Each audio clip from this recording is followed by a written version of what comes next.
What's up everyone, Alex here. Today we're going to be testing Wii games on the Retroid Pocket 3 Plus using Dolphin MMJR. I've got most of these games running quite well, and some of them are kind of difficult to run, and it may be the case that if you're testing these yourself, you might have a better experience running these in MMJR2 or even Dolphin for handheld. My experience with Dolphin for handheld is that it lets you change the resolution of games to below 1x, which might be quite useful to you if a game is really difficult to run, but it's going to look quite blurry and not very good. And MMJR2 is just a different fork of MMJR, which can help with like accuracy, but MMJR is geared more towards performance, which is really good for devices like this, which are like decent but not super powerful. And there's a lot to go through and a lot to remember, and I'm also going to be looking at some WiiWare titles as well, so I'm going to get straight into it. I'm going to start with my settings. Now it's the same as Dolphin MMJR, so in my GameCube video, all these settings, these are my default settings, so they'll be the same. Dual core on, override on, but we'll change this per game. We're not going to leave that at 100 really. All these are set to default. There is a couple of cases where I tried to mess around with the audio settings here, audio stretching and buffer size. I thought that might help with a couple of games, but in some games I have changed that, but I don't think it's really helped with the performance. Graphics, we're going to be using Vulkan a lot, but we will change to OpenGL for some games. There's a few games where the performance is quite similar between the two, and I've just made a choice of maybe one's better than the other and gone with that. So it might help later on in the game to change the backend and see if it helps if you're still having trouble. This is set to synchronous. There's a couple of games we might set that to asynchronous. Shaders ticked. Backend multi-threading ticked because that's good for Vulkan. We're going to be aiming for 1.5x with the resolution, but a lot of these games will go down to 1x. The Wii still looks pretty good at 1x. And these are pretty much all default. I've left widescreen hack on. You don't really need to for Wii games, but I found with a couple of them it helps with the screen size, because this isn't like a true 16:9 screen. So like Dead Rising, for example, looks a little bit better with the widescreen hack on as well. And these are all pretty much ticked on apart from a few. We're going to be changing these in game. Some are going to help more than others. And that's pretty much it, except we'll have a look at Wii here. And what we've got here at the bottom is widescreen ticked. PAL 60, but I'm using mostly NTSC files for this. There's only a few European versions of the games I have for one reason or another. So those are my settings, and we're going to be looking at the settings per game, and we're just going to crack on with this. There's a lot to get through. So let's check out Castlevania. We're using Vulkan, and we're also at 1.5x, I think. This game runs really well. This is Castlevania Judgement, which is like a Castlevania fighting game. I've never played this before, but it actually seems like a pretty decent cross between like Power Stone and Soul Calibur or something. And it uses the GameCube controller, which is really handy, which means you don't have to faff around with the controls at all. And who are we going to fight? And is it a good stage? I've learned recently that when I'm testing fighting games, I need to test a lot of the stages. I will do what I must to those who stand in my way. Do you honestly believe you can defeat me? We're not starting off PG, are we? Ow. But I never played this before. I think this is kind of cool. There's also some pretty cool stages in this. The clock tower is really awesome. Like, you run around on these turning gears.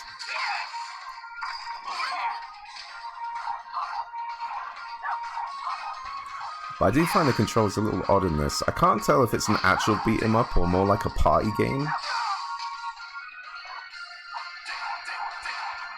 Regardless, it is fun. I really want to get this special off in this video just so you can see that a lot of stuff is happening and it's running well.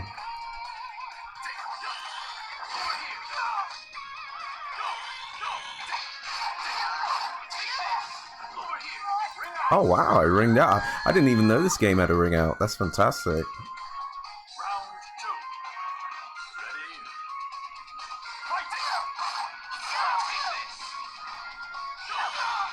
He can summon his sword familiar as well, which is really cool. I don't know how to do it though.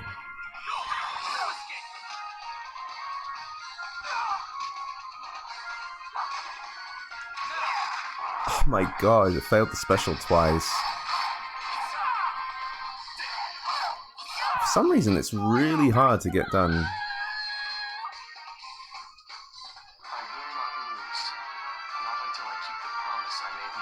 Yeah, Alucard loves his mother. Which is why women love him. Sexy vampire. Family man. The music in this is pretty rocking as well. Cool stage. This is a good one to test. Trevor Belmont.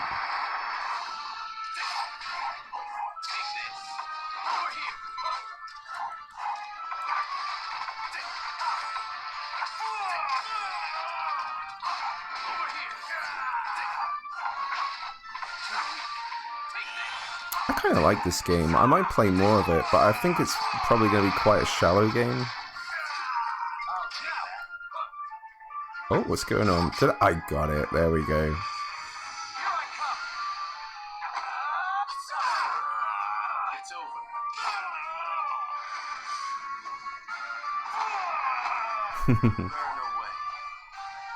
So cool. Alright, I have to remember to like just crack on with these games or I'll be here forever. The next game we're going to have a look at is Dead Rising for the Wii. So this is OpenGL. That seemed to run better for me. And we are also trying to hit 1.5x. And I've tried to set the controllers in this in a way where it will play more like a third-person shooter. This happened to me before the last time I did this, so my controller's not working for some reason. So what I need to do is press this controller icon here and maybe reload config, and yeah, now it's working. So that might be because we just went from a GameCube controller game to a game with a Wii and nunchuck. And when you aim in this game, so if I aim right now and pick the shotgun, my cursor's down here. Now, I haven't set it so that my right stick can control that cursor. So what I'm going to do is I'm going to go up here, and you can see that with touchscreen emulator IR, I can turn it off, I can set it to click, or I can use it like a stick. And if I set it to click, what will happen is wherever I touch on the screen, the cursor is going to follow me. So if I place that cursor somewhere in the middle of the screen, oh yeah, his body disappears a lot, by the way. And now when I aim, I can treat this more like a regular third-person shooter. So for some reason, I noticed this glitch as well when I tried to play this on the Odin. When you get a gun out, sometimes the top half of his body just disappears. I guess it makes sense in a zombie world. And surprisingly, this game runs quite nicely.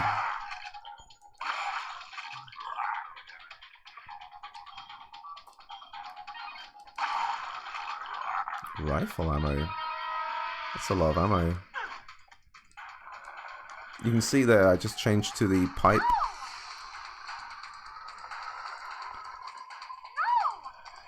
What is... She doesn't want to be helped.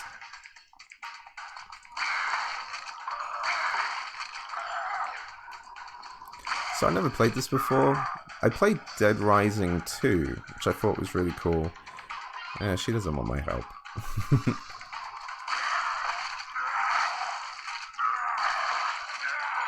And this game seems like a little bit more serious than Dead Rising 2.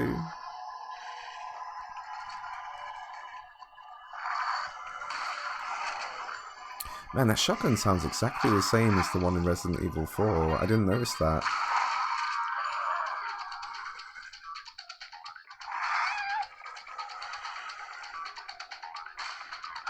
Oh, hell yeah.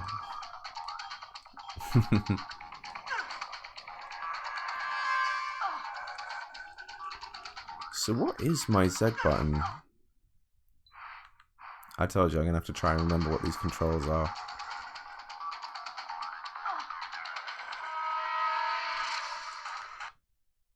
Oh, the game crashed. Okay, so there are a couple of times where the games have actually crashed for me, and just nothing I think you can really do about that. It's just Dolphin being Dolphin.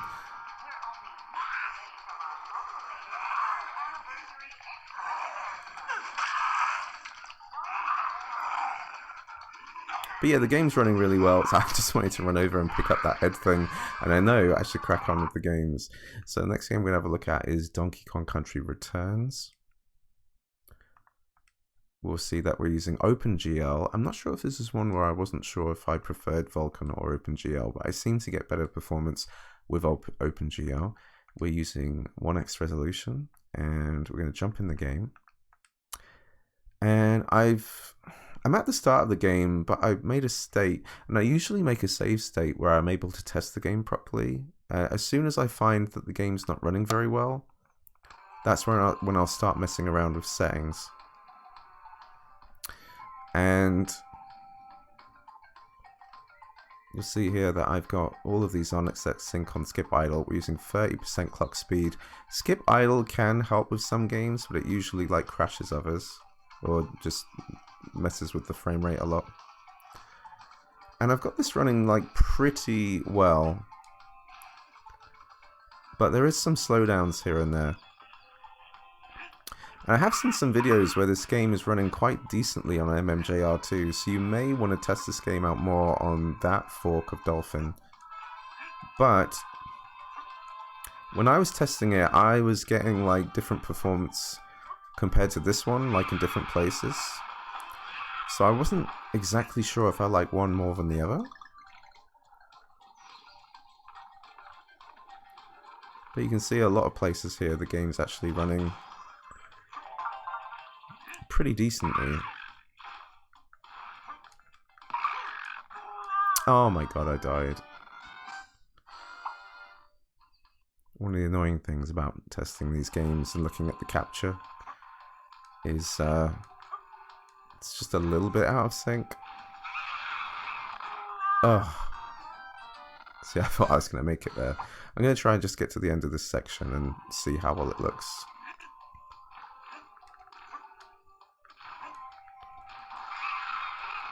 Oh my god, I died again. You know what? I'll wait this time.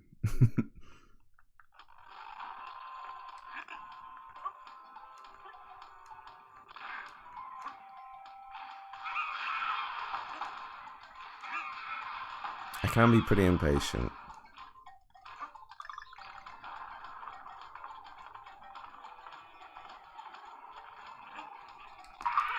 Oh my god, I thought I was going to die. No, don't walk underneath him. I did notice when I was jumping around on this flower, this was a good area to test the emulator, because once you collect all these bananas, all these effects happen that were like slowing down the game. I think this is where I found that the 30% was actually a really good spot for the overclock, or underclock rather.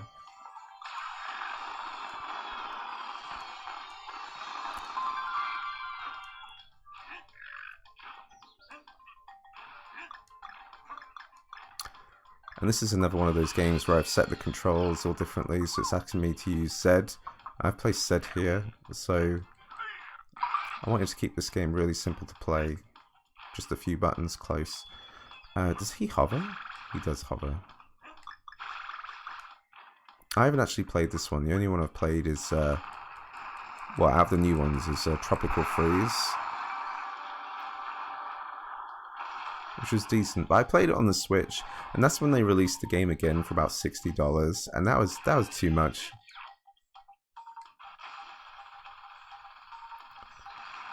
Oh, we're just gonna stay in the background. So yeah, that's running pretty well. GoldenEye is one I haven't tested out too much, but when I started this video again because I started noticing problems in this game. The settings we have are OpenGL and 1x.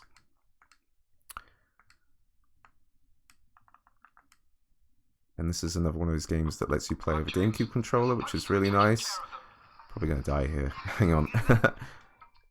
And the settings we have here, everything on except for skip idle and 50% clock speed. So let me just load the save state here. Up, James. You're supposed to be taking care of them. When I first tested this, I thought the game ran really well, and then I got to this section and it started slowing down a lot, so I needed to mess around with the settings and get something that works a little better.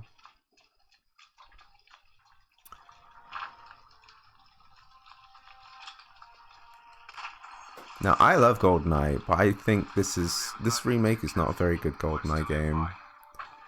Well, not like I played this on the PS3.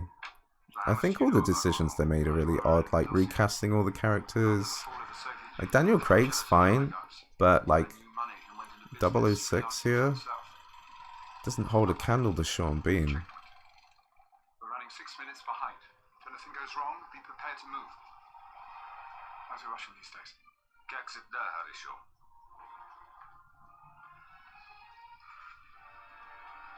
Эй, ты! Выходи из грузовика! В чем проблема? Spit in his face. Oh yeah, when I was playing Dead Rising, I realized you could spit on the zombies. I was like, that's so dumb but funny. Давайте документы. Я сказал, выходи из грузовика!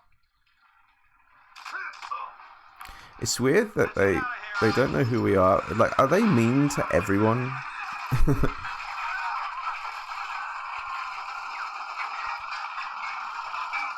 It's like, oh yes, we've known Gregorov and Davidov for years now. They're always really mean at that checkpoint.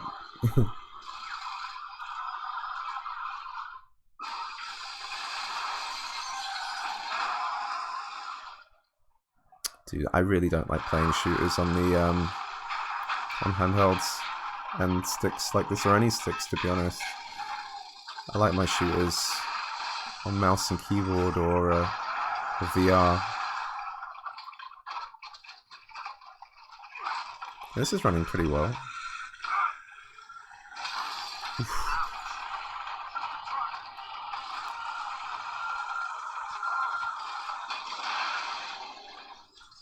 But thankfully games these days have the snap to aim.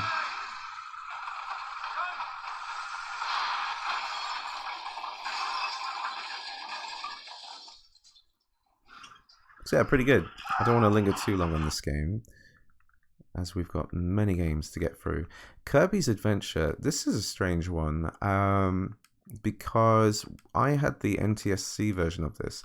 We're using Vulkan, and the NTSC version M1X would not load for me. It would crash every time. It would load in Japanese and it would crash. It just wouldn't work. And this is the European version of the game. It's named differently, but it's exactly the same as Kirby's Return to Dreamland. The settings we have here are... Hold on. So, those are the settings I have at 35% clock speed. And it wants me to play horizontal. So, I've set the... MMJR has this nice thing where you can use a button toggle to set the Wiimote to be like vertical or horizontal. So I just press this button here and I'm sideways. But it's going to want me to refresh this. So horizontal Wii remote, let's reload this. And we're good to go. I could have put it on Nunchuck and Wii and that sideways toggle would have worked. I've changed it now, it's not working properly. Now I've pressed it sideways toggle, it's working fine.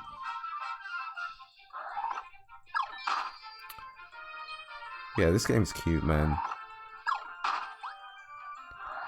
I haven't played a Kirby game in years. I nearly got the Nintendo Switch one. Come here.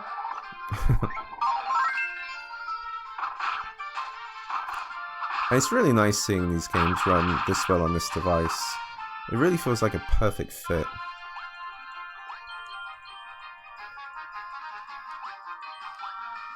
Oh yeah, I can run.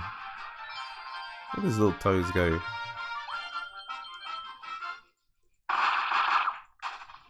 Nice.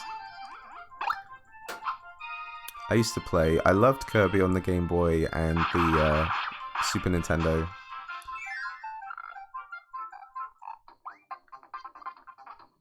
Oh, how do I get rid of the... Oh no, I wanted his firepower. I have actually tested his firepower and it didn't slow the game down. But there is something later on where there's bonkers stuff happening on the screen, which is a good test. Which reminds me that we're going to be on Kirby's Epic Yarn soon, and that's a strangely difficult one to run.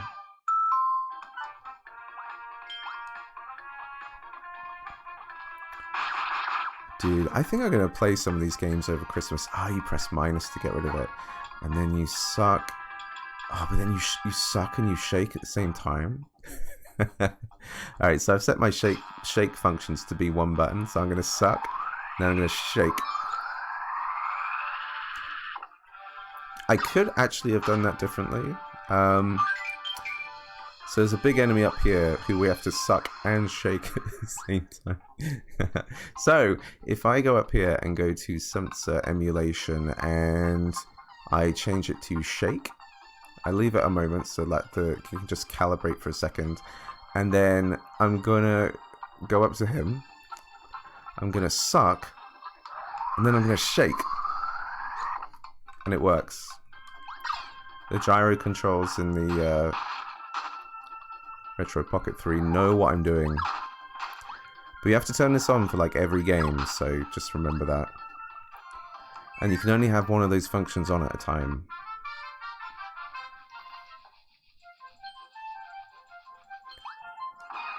Ah, such good music. Yeah, so check this out.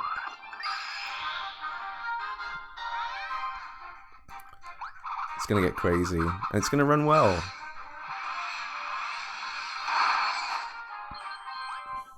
Maybe like a tad slow down.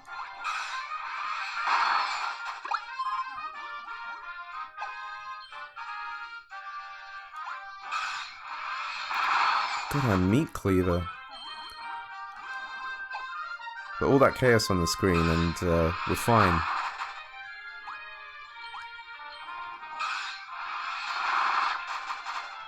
Super good. Alright, I'm going to move on to the next game now. The next Kirby game, which is frustratingly difficult to run. It seems fine at first. So we're using OpenGL. I think this is another one where I couldn't tell if I liked one or the other. Got 1x. And we're going to go into the game.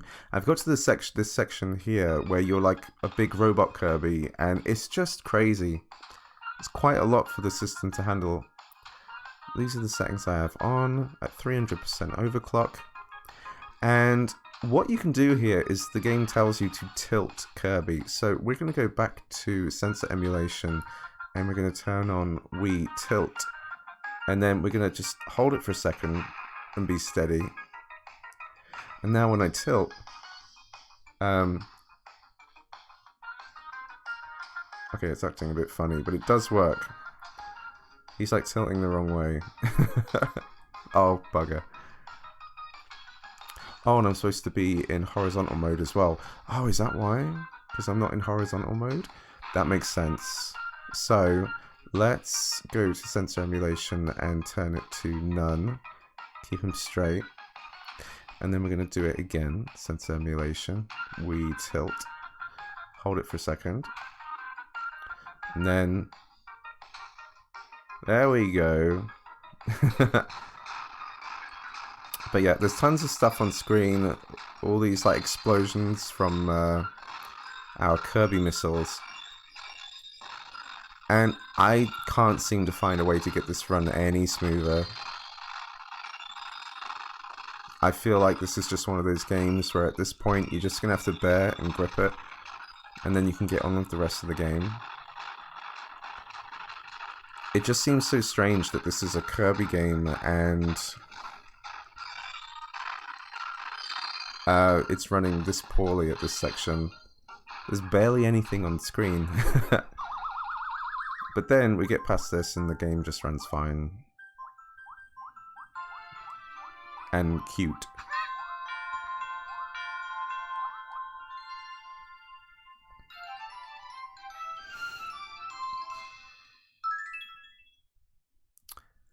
Yeah, there's no sucking powers in this game.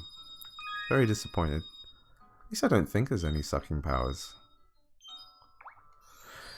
That's Kirby's thing, though. To suck. Alright, let me just get a little comfy again, because these videos get a bit long and... Throw a patch. Oh, lovely. So in the video, I had to stop because I kept running into some issues like in this game. I was talking about how I just love playing Nintendo games over Christmas. There's something so Christmassy about them that make you feel like a kid again. And I'm going to have to find a game to play this year that I would really like to play. Maybe I'll finally play Paper Mario and the Thousand Year Door. Still haven't played it.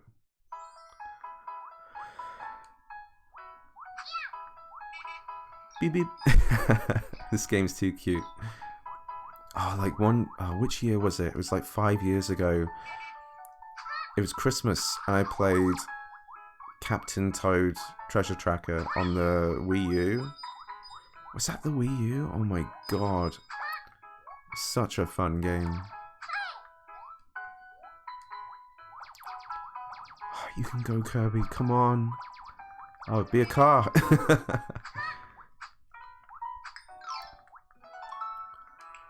Nice. Alright, let's move on to the next game. So, next game we have a look at is Klonoa. Pretty sure this one just ran really well regardless. We're using Vulkan. And 1.5x. So let's have a look at this. Settings we have are pretty much everything on except skip idle, 300% overclock.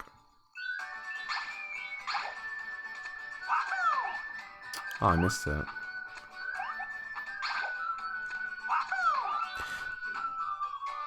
I can't remember now, but I think the first two games I forgot to show the in-game settings. So I apologise for that. I'm pretty sure Dead Rising was like 50% overclock, underclock.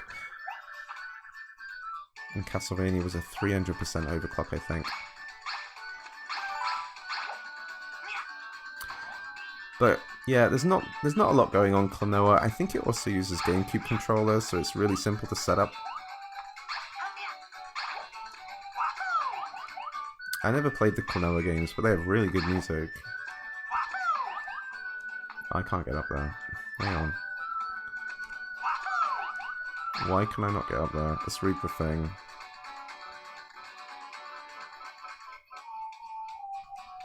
Yeah, that's what I thought I was doing. Maybe I'll just start off with this ramp. I've already done this. Why am I being such a zoomer? No, boomer.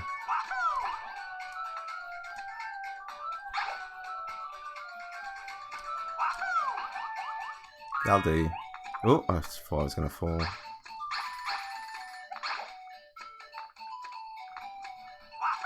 yeah, this game is cute. Runs really well. I find it so weird that a game like this will run fantastic, but then Kirby's Epic Yarn, which is literally just string, does not run that well. Well, at least when you're like a giant robot blowing everything up.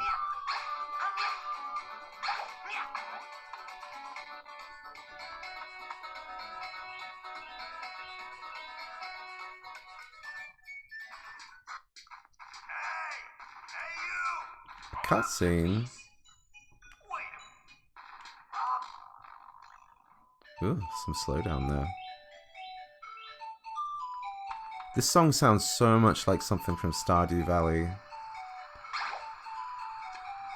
Like summertime Stardew Valley. Gonna plant some, oh, what was the best plant in summer in Stardew Valley?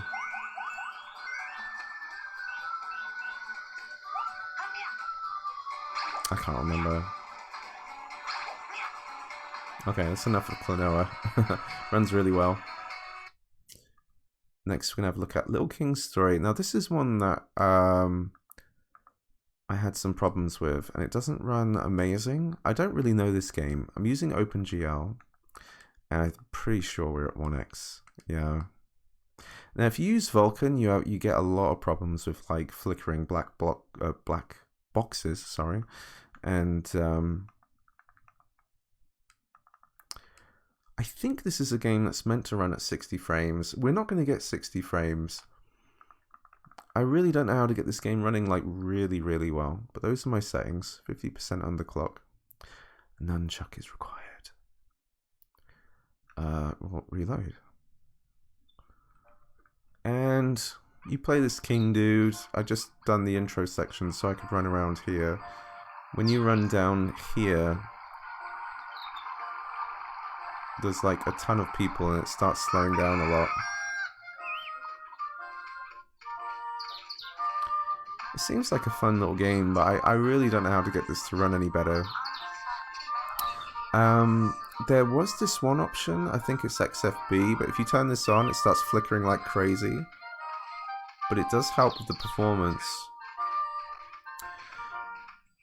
I started to wonder to myself, maybe you're supposed to play this in Vulkan, but I think if you can get an ISO of this game, you might be able to use the black box remover tool, which I will talk about with Mario Kart when that comes up, to maybe get the game in a more playable state.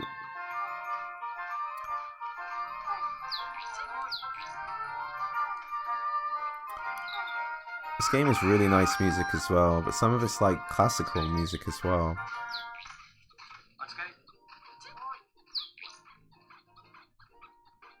At least when you get away from the people, things run better. But I don't really know what you're supposed to be doing.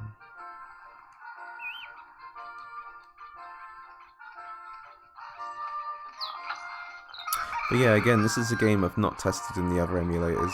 It might actually run better in MMJR too. And since I don't know what I'm doing, I'm not going to keep playing this. I'm just going to run around this area and see what it's like. But I think the original game is supposed to be running at 60 frames. Oh, man. My arm is tiring out. Just, I had to angle this camera a bit lower today, and I'm trying to play it more comfortable. But yeah, that's all I'm going to show of Little King's story, because it's hard.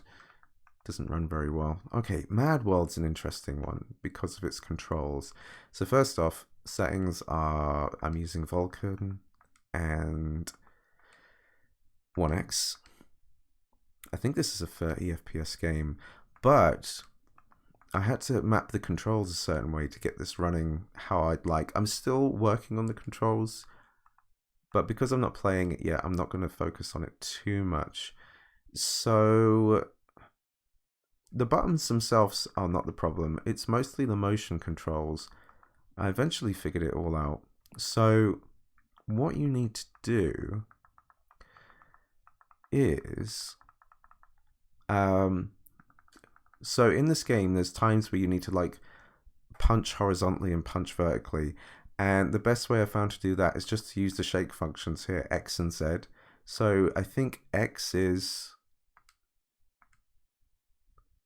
Oh no, which one was I?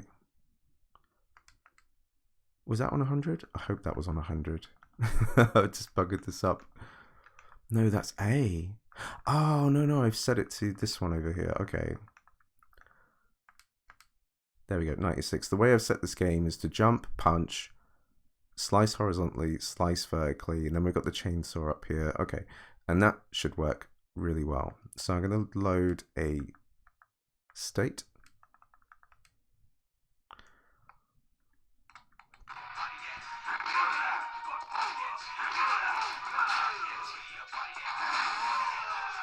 And we'll have a look at the settings quickly. Whoops.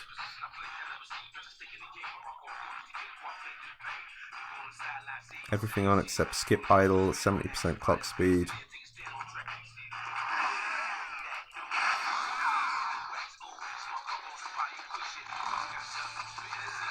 So my right trigger I've got set for the chainsaw.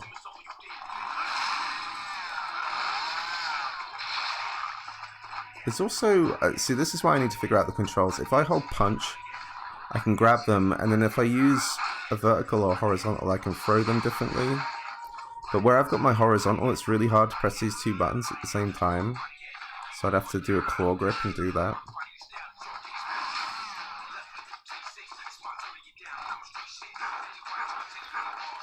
That's the nunchuck shake.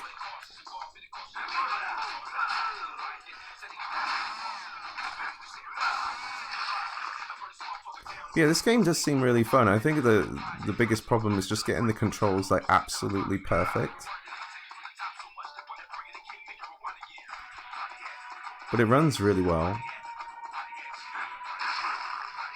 Wait, was I breaking that door? I was not. The only downside is there's no way to control the camera, which is a shame. Not even through the D-pad. Finish. Oh yeah, and if I like smack those two, he went through the window. Alright, I'm gonna mash these two and he's gonna go blah blah blah blah blah blah blah blah. Nice. So everyone just lays on the floor until you finish them.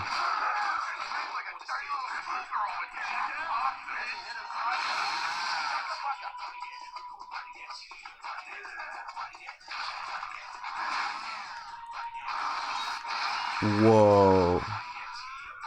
Oh my god, maybe there's more actions I've not mapped, or need to map. That was like a thrusting action of the Wii remote.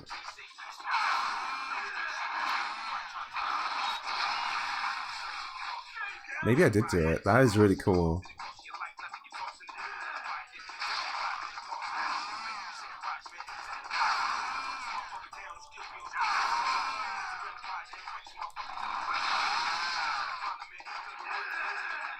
Yeah, really smooth. It's a 30 frames per second game, so you don't really need to push it. I don't think there's a 60 FPS code for this game. If there is, it would look really good, but I don't want to mess around too much with that. Okay, Mario Kart Wii is tough because... Let's look at the settings first. So in here we have Vulcan. Pretty sure we're at 1x. And in Vulcan, I don't know if it's specific to Vulcan, but basically Mario Kart has this problem where a big black box is going to stay in the corner of the screen all the time and it won't go. The only way to fix this is to have a PC, and you need to patch the actual ISO of the game. It can't be a compressed version, it needs to be an ISO. I'll put links to this so you can, and I'll tell you what to do if you want to do this. But you have to patch the ISO so it will remove the black box, and then, so what I'm going to do, I'm just going to run the game, because I also want to show you what the menus are like with these settings. So, god damn it, I always think, should I use my thumb or my D-pad? So these are the settings I have on. We have 175% clock speed. I think I just left it there at one point and went, that's pretty good. And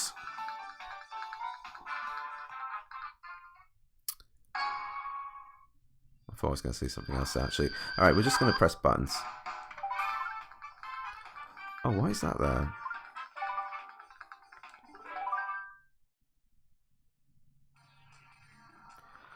So the menus are a bit stuttery, and that's kind of annoying, but it's just something you'll have to bear. Because the way the settings are at the moment, the game does actually run pretty well. Let's go with manual. Most people show off Luigi Circuit. I'm going to show off Mario Circuit. Something a bit different, and you can see that with a different kind of level, it does actually run pretty decently. So there's no black box there.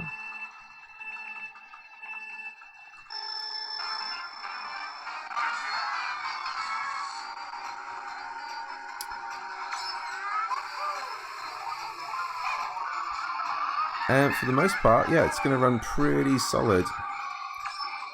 And I think this is the hardest to run Mario Kart this system can do. Obviously, we cannot play Mario Kart 8. There's no Wii U emulator or Switch. No, you couldn't play this on the Switch even if... I don't think Mario Kart runs on Skyline. That'd be interesting if it did. But it probably wouldn't work on this, especially with a Maui GPU. Oh no!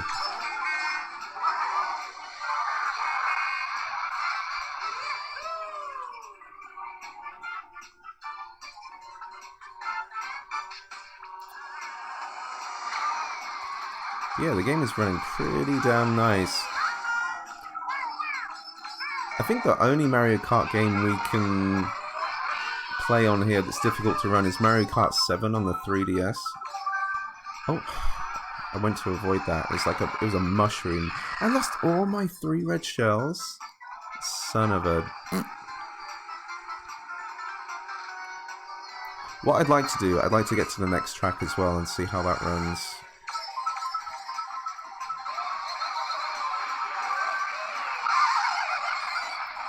That Mario Kart Wii, I remember around that time, like, way more households had Wiis,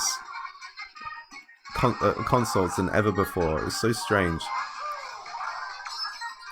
So, like, if you visit family, they're like, yeah, we got a Wii, and we've also got Mario Kart, like, and you're like, what? And I'm basically a young adult at this point going, why couldn't this stuff come out as kids? Gaming, especially in the UK, was a lot less popular when I was a kid. Oh wow, 10th place. Sorry, Mario.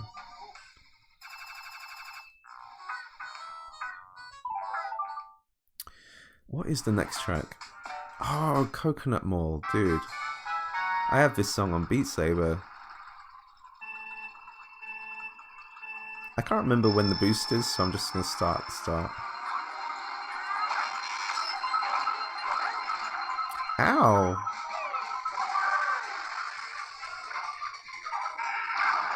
Now, I imagine this course was going to be difficult to run.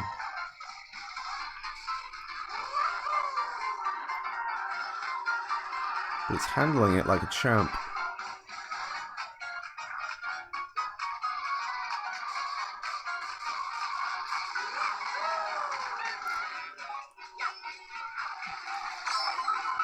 It's actually not, like, absolutely perfect. I'd be tempted to tweak the override clock speed a bit, just to see if I could get it a little bit smoother.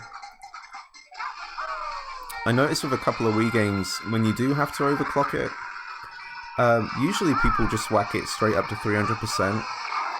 But if you play around, there is actually a sweet spot somewhere between 1 and 300, which might actually help the game just run a little bit better.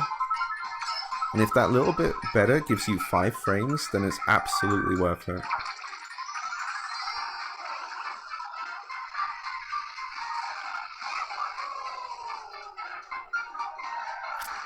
I wish the audio stretching worked as well as it does in the PS2 emulator, because I can hear the audio stuttering a bit, but the gameplay feels fine. So I wouldn't mind stretching the audio. Piss off, Luigi, you dick! What the fuck? Such a dick.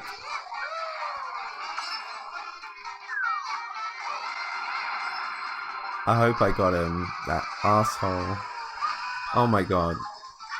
No, these bloody Wii guys, Mii's rather.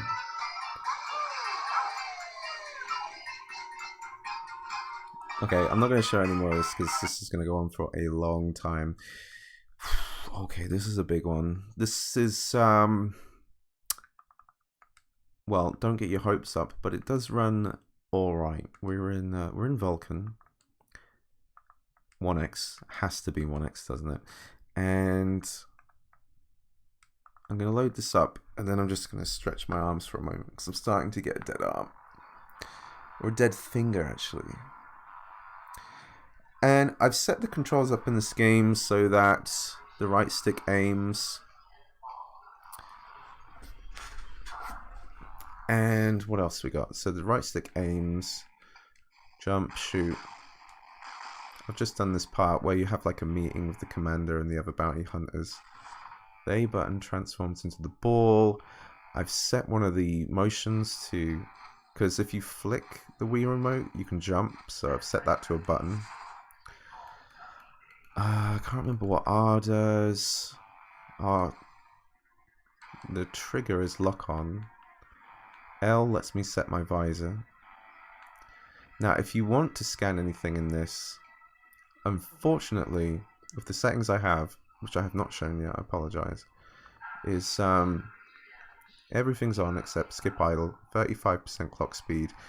But if I want to scan anything, I need to turn off this one, which is EFB copies to texture only.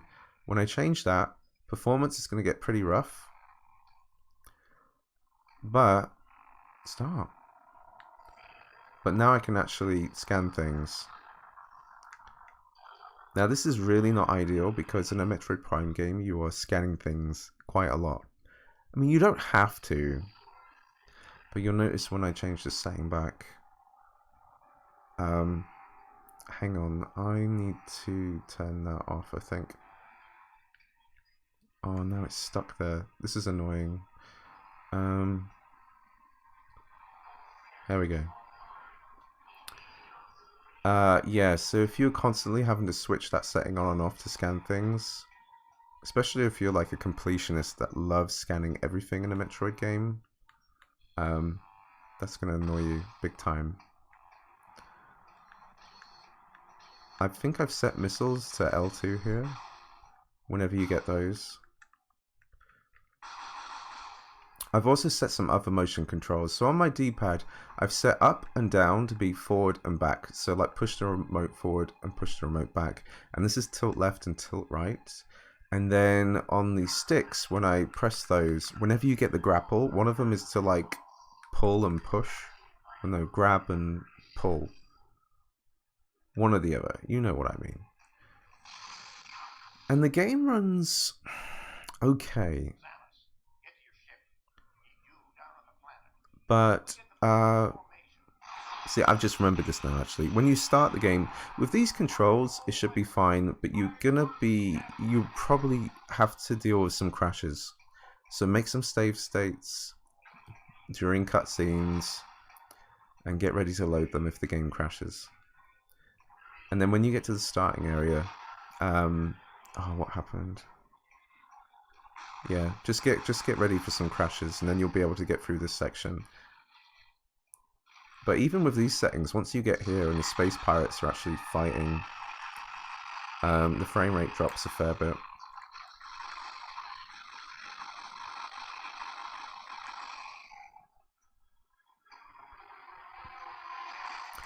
So basically, this game runs okay, it's just very finicky to play.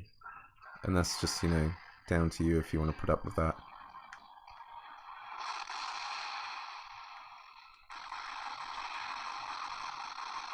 Also, their models are not like...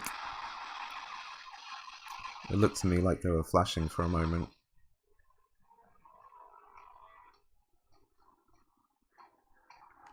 Oh, am I supposed to go in here? I do not think so. That's an ugly spaceship. Ah.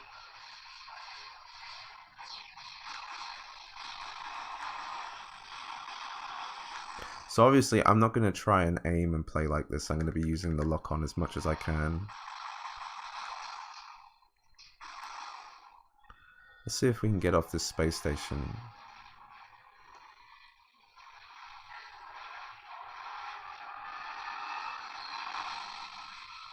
Damn.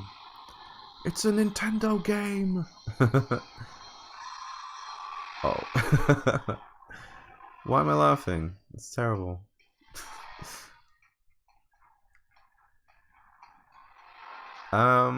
Okay, so I'm gonna assume I'm supposed to scan something. So, yep, this is what you're gonna have to do. Go here. Turn that off. Maybe you'll get a ribbon for this eventually. Why? Oh, fuck. Whenever I touch the screen... Ugh. That's gonna get annoying real fast.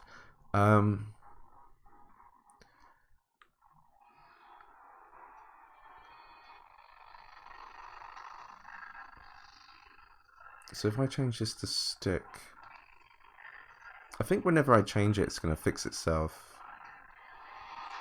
Okay, let's see what we can do here. It's this button, sorry.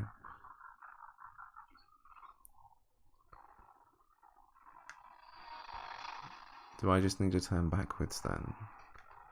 I thought I needed to touch this.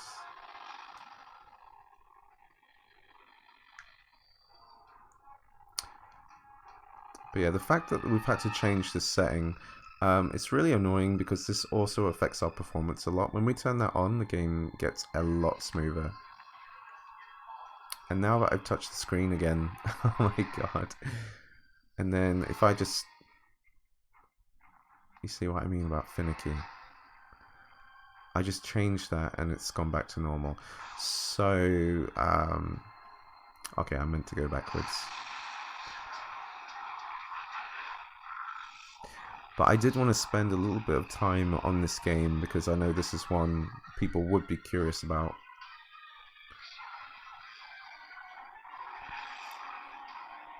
So instead of showing like a small slice and showing that the gameplay might be okay, I want to give you a bit of a user experience and go, do I want to deal with that? No, I don't. Or, yeah, maybe I could. Are they literally playing games with me?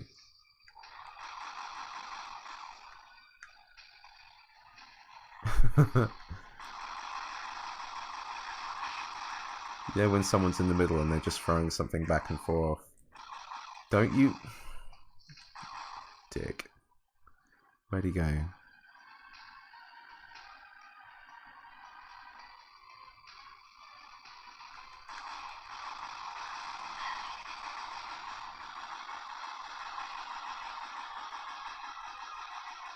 Dude needs to die. Did I get him?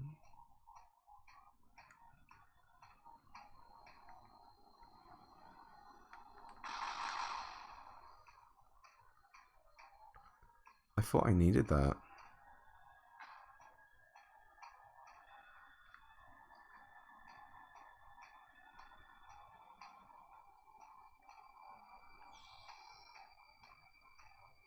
Maybe I'm supposed to become a ball.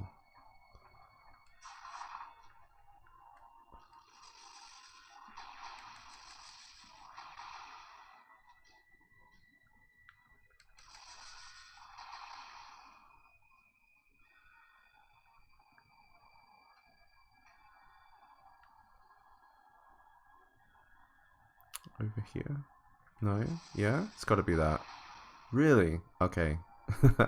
Well, look, that was a little taste of Metroid Prime 3. So, I think switching between stuff isn't a problem. It's when the cursor gets screwed up and you have to like mess around with that as well.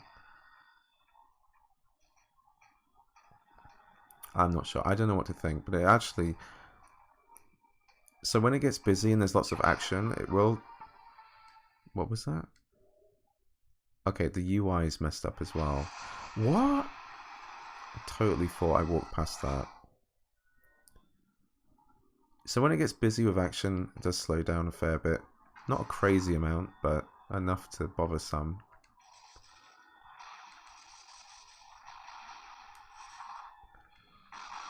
But right now, it's super smooth.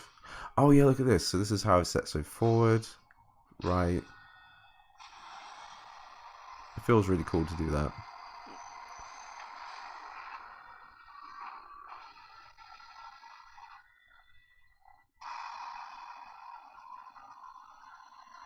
I keep forgetting that Metroid Other M is also on the Wii. I think that game is not going to run very well either.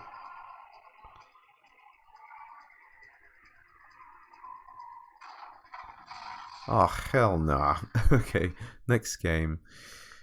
This is Muramasa, the Demon Blade. This game is on Vulcan. This game really annoys me because 1.5x. Because jump is up, and that really bothers me. There we go. I mean, the controls themselves are actually pretty good, the way you do things, but when you run around and you have to press up and then turn left, so up and then right, or up and then left, it's just weird. And I did actually try setting up to a button, but the thing is, the way the game is made, it still considers the directional input rather than a button, so when you try and jump and move around, it still feels awkward. So the best way to play this game is to leave the settings on default.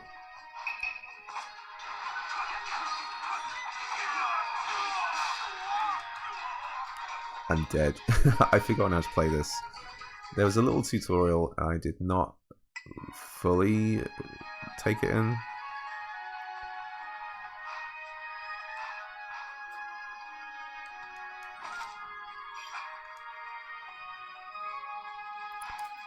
I do remember something about holding A and pressing different directions, and it's really beautiful though.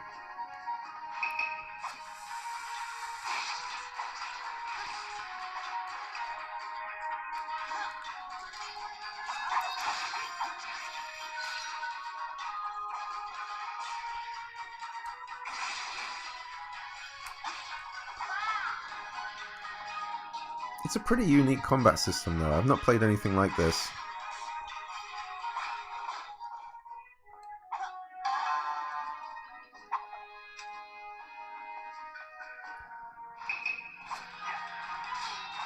Oh yeah, you can deflect stuff as well.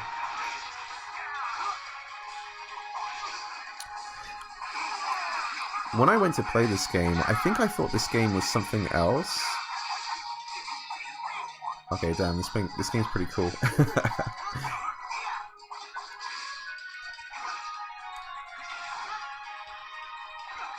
Maybe I'm thinking of something, Shura the Wanderer or something? I gotta check out if I have that or not. There's some sort of roguelike on the Wii, which is actually really, really good. And I thought one day I might play it.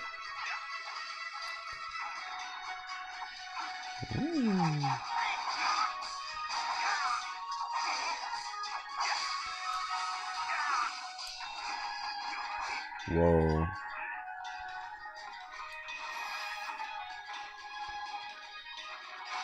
Oh my god, I'm gonna die. That's fine, that means I get to move on to the next game. I'm still alive. Wait, I need to change sword.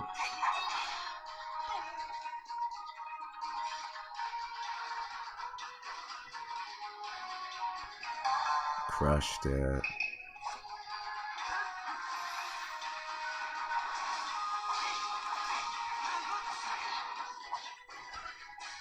I can imagine this kind of combat system being really well improved on.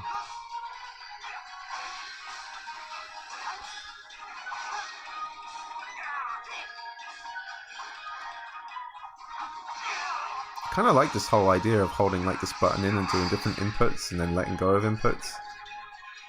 Anyway, not surprised that game runs really well. It's 2D and stuff, but then so was Kirby. Kirby's Epic Young. Super Mario Brothers Wii. I'm trying to remember if there's something here I need to remember. We're using Vulcan. Gotta be using 1X. What am I forgetting? I need to look through these settings again and see if there's something I may have changed. I don't think so. I'm pretty sure I'd remember. What have we got? Shader compilation. We've left that unsynchronous. Maybe it's one of the hacks. I'm just doing this just in case. Apparently not. Okay, so I'm gonna load the game up. This was one that seemed kind of difficult to run at first. Settings we have are all this ticked on, everything ticked, 170% clock speed, and I have not done this castle actually. Let's do the castle. I'm pretty sure I've set the buttons in a way it's like jump, action, shake. That's the shake.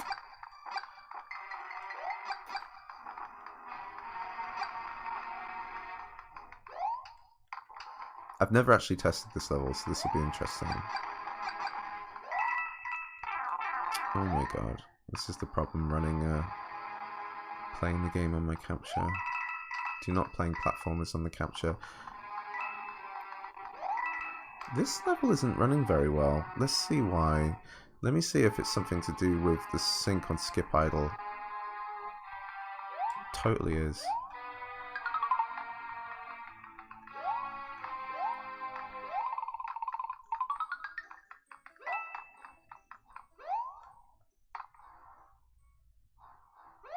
I'm glad I tested this level actually, because I think I had left it because it ran fine on the other levels.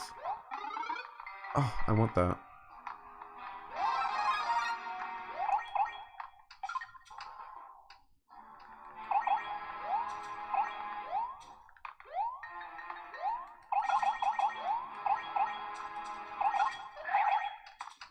Wait, shake down.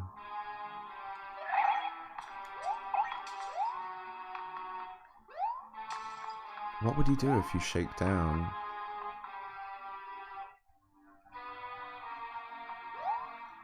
Like, I've already got this button set to shake, so I'm not sure what would happen differently.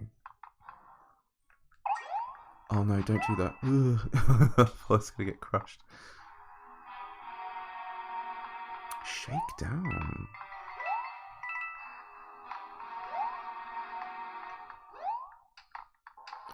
For some reason, this game feels slow to me. I'm just trying to think if it's because it's a Mario game or if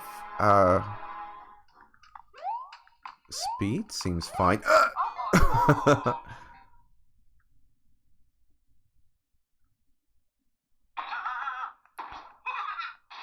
I'm gonna have a look at another level. Let's have a look at this level.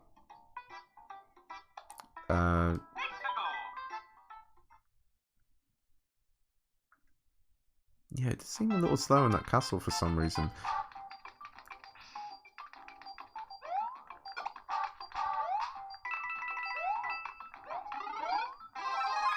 This is more like it, but I don't know if I'm tripping or not now.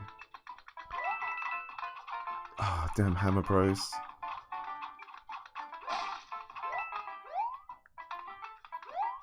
I think sometimes my brain gets tricked because I'm looking at the capture and it's not as smooth as just playing and looking at the screen. Ooh.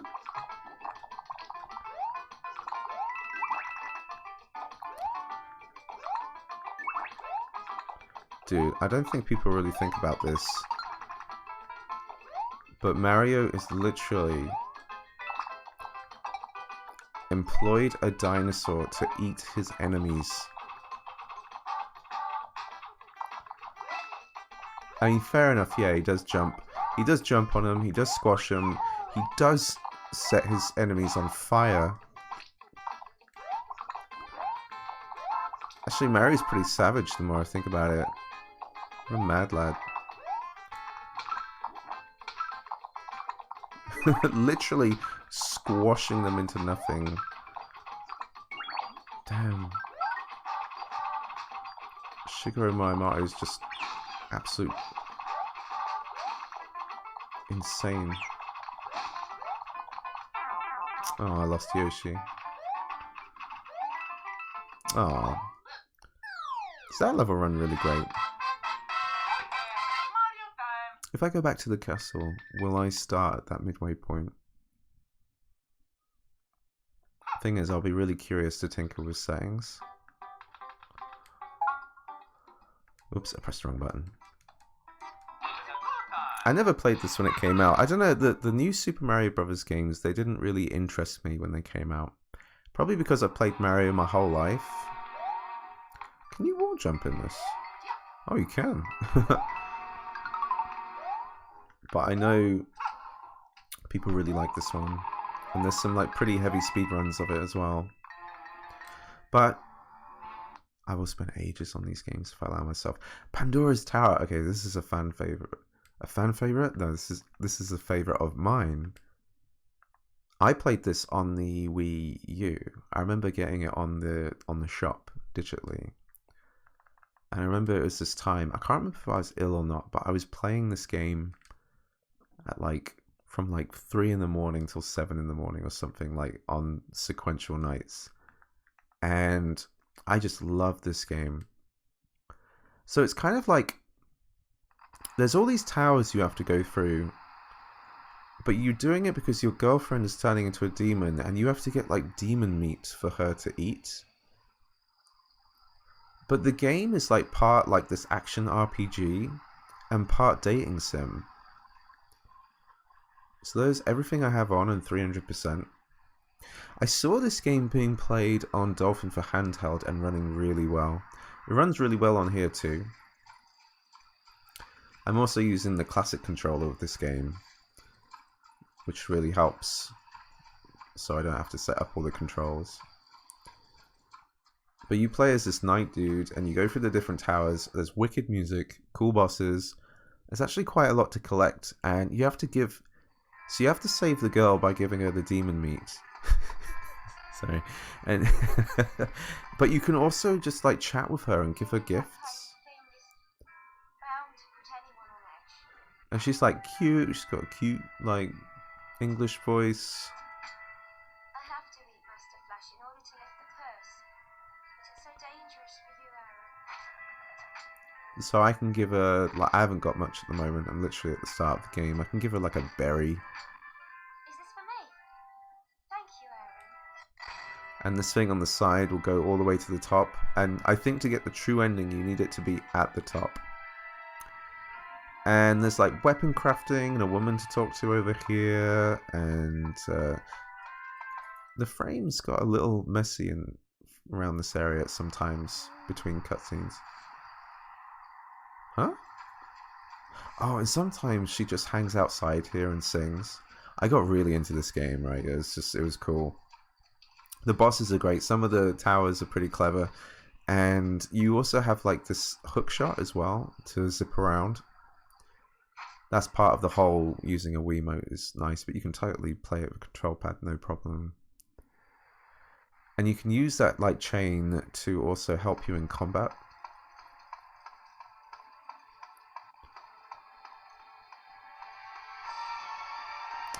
And down here is a little dial, and it's telling you when you need to feed the girl meat before she like turns to a demon. So you have to like manage your time as well.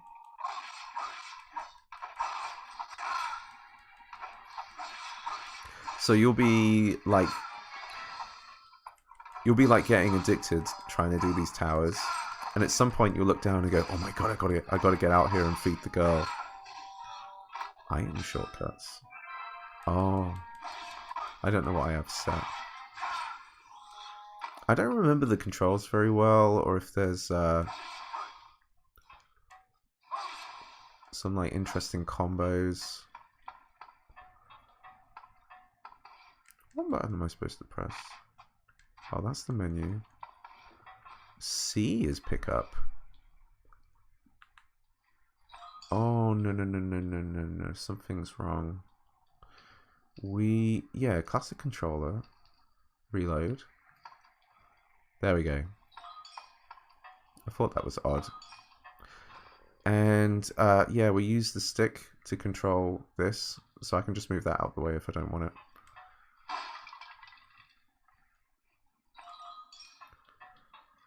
Let's get to another part of this tower. So I can target this guy with the right stick and throw my chain at him. Oh, if I hold the right stick, I can do this weird... not the right stick, sorry, the right trigger. I can do this weird zoom thing. And now he's bound. Now I can just, like... Wait, let me try that again. And you can bind different parts of their body. I can slap him around.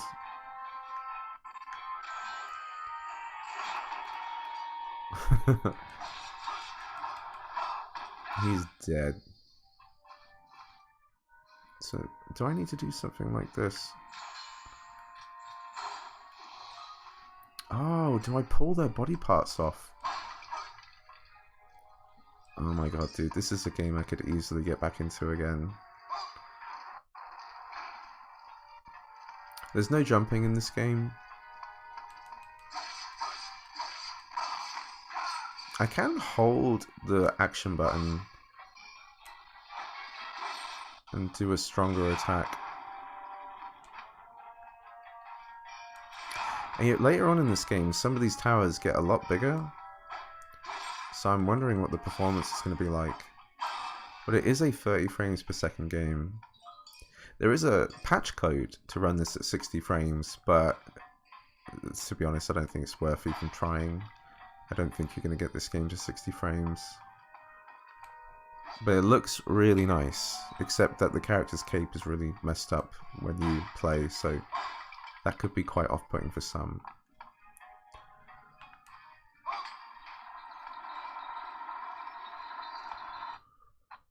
Oh, oh! I thought it was going to crash. Oh!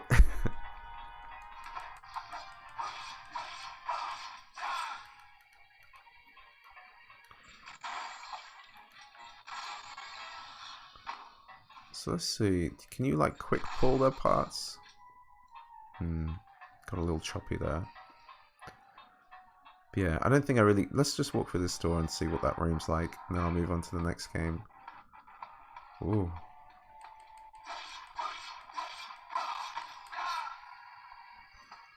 Still running decently. Good stuff. Really, really like that game. Next thing we're going to have a look at is Punch-Out! Okay. What do I need to remember here? I think I need to change the controls to horizontal. So we're using Vulcan. Pretty sure, yeah, 1.5x. Pretty simple game. Gonna load a state. Gonna press my button to sideways toggle.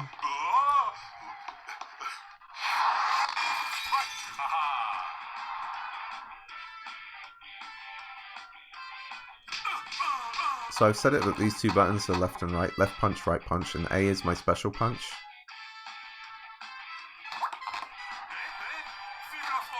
Vive la France! He's such a weird guy. Oh, and then I hold forward and I can do punches in the face. Oh, my bad. So sorry. I feel like I'm going to forget this on a couple of games. These are my settings. Oh, the overclock is off. Let's turn it on. Maybe I was testing stuff and I thought I want to see what it's like off. I'm going to leave it on.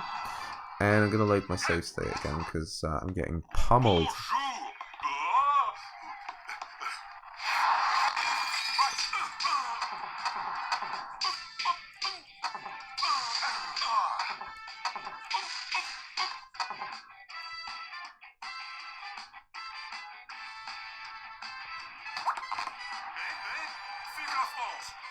Hey, hey. Oh, when I'm using the capture, I'm like, I know I'm not gonna block in time. Oh, got you. Whoa. Hey, hey, vive la France. He's funny, man. I think there's a certain rhythm you can get for like super fast punches. Ow.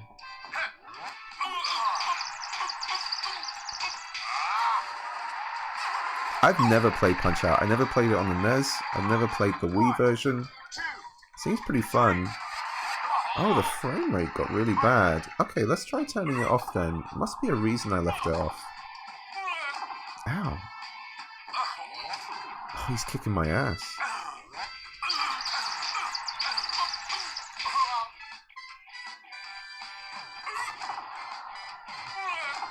Oh my god, he's gonna kick my ass.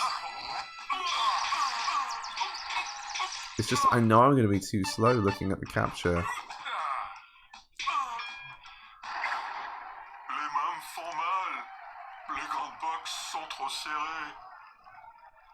Is he crying? If your punches are blocked, you're gonna tire out. Oh, this is cool. I like this. Getting a little pep talk between rounds.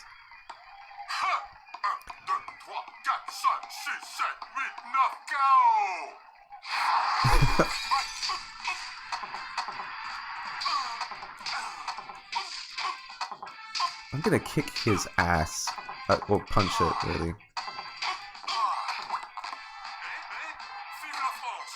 Come on. Hey, hey. Yeah. I'll just be relentless. That's what I'm like in VR boxing. And that tires me out like crazy. You know what? We beat... Nah, he's dead. We beat him. Sin and Punishment. Now, I got to the first boss in this game, so I could probably test out these settings here. So we've got Vulcan. Did I mess around? Sorry, let me check that again. I was umming and ahhing. Synchronous. Okay. I don't think we messed around too much with anything here. Probably haven't. 1x. It's not like I sit down and write everything I've done. So the settings we have here, everything on 35% clock speed, and I found that this boss I'm trying to remember the buttons, I'm sorry.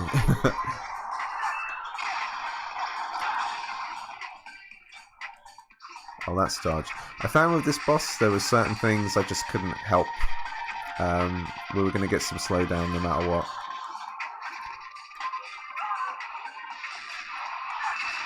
It seems like a pretty cool game. I just don't know if we can get it running like amazingly well, especially when it's like this busy on screen.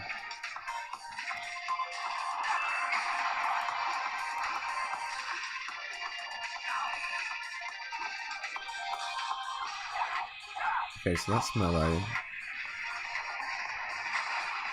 And I did spend a little bit of time on this boss, just checking out different settings and seeing if I could get it a lot smoother.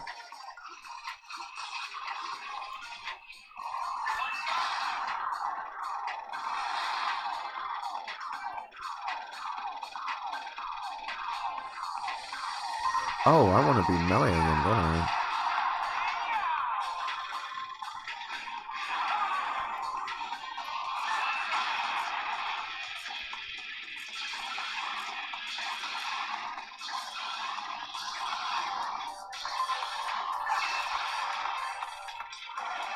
We'll kill him. We'll take him out.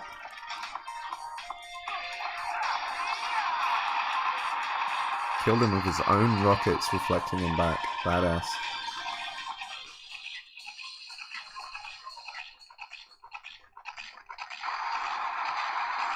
I can't remember if this game plays with a classic controller or not. I'm pretty sure I set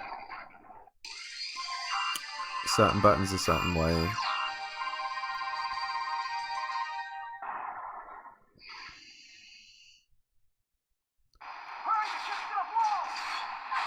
Let's skip these cutscenes. Oh no, I didn't read that. Yeah, cancel. We do not want to go online. The game crashed. Is that because I did a network thing, or is it because it was going to crash anyway? I don't want to fight that battle again to find out. It took too long. I didn't experience any crashes with it before. I feel for the sake of science, I must go back in. Let's just kick this guy's ass. So we use our charge attacks.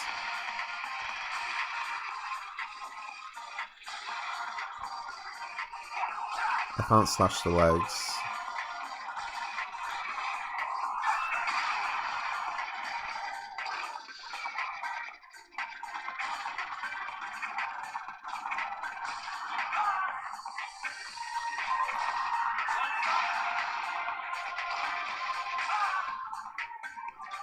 Oof, that slow down.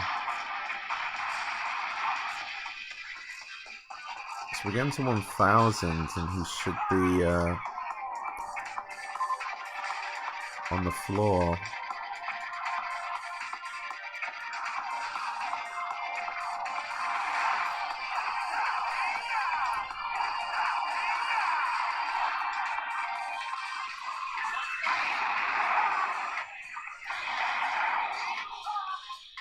Oh my god, I might die if I don't focus.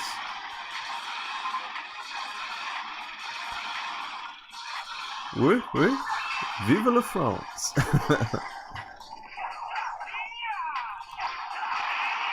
Alright, I got him. I need to focus this time and do not try and connect online. If it crashes, then I guess what I'd recommend is that we would change the back end from Vulkan to OpenGL.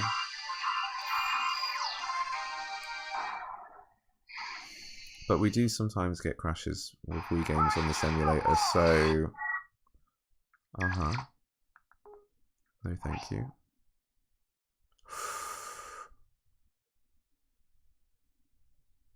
Are we good? We prevailed. Nice.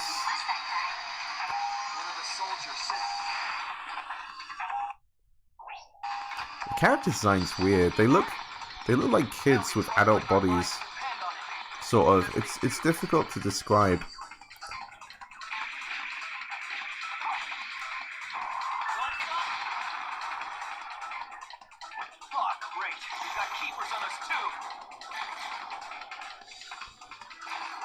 I should have expected this game was going to get harder to run. Let's figure out if there's a reason why. Let's take off sync skip idle.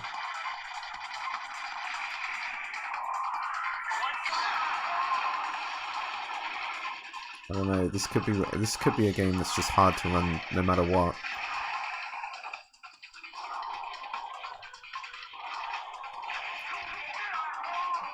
But then my intention with this video was not to go in with this promise that like every Wii game is going to run perfectly or the way we'd like it to play.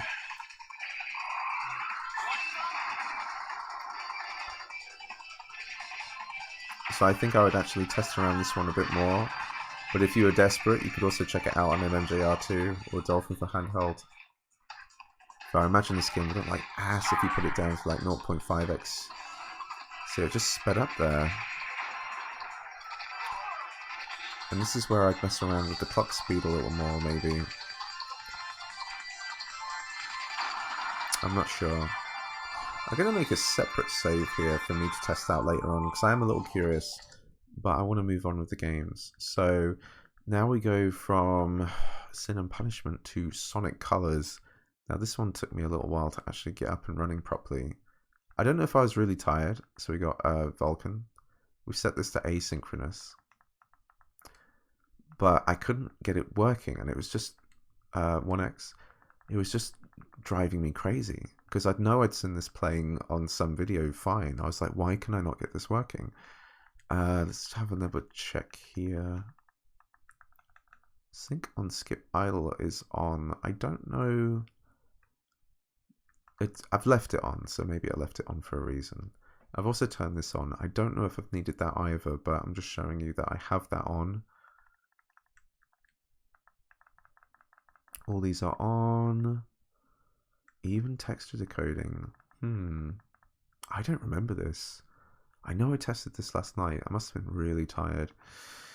So that's the settings for that game. And then we're going to jump in and look at these settings here. All these are on with 50% clock speed. 50% is very important, by the way. As I was like fiddling around between different speeds, 50% was the sweet spot.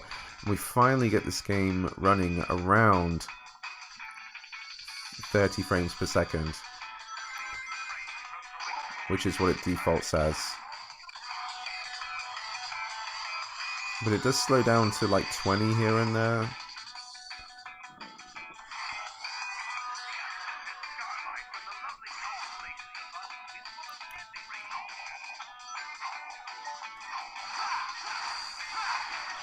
I've never played Sonic Colors before, but some people say this is like one of the best 3D Sonic games.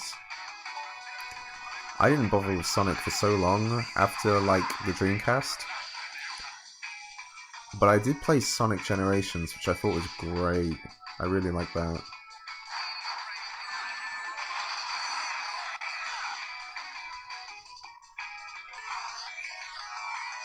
And this is cool. I'm glad I got this running in MMJR like this, because I can imagine this being one of the games people would like to play.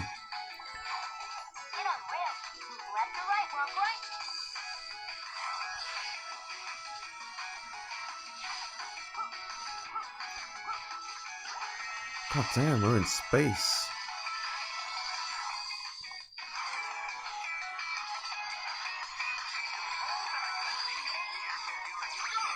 I am actually kind of surprised this game's running as well as it is. It's pretty crazy.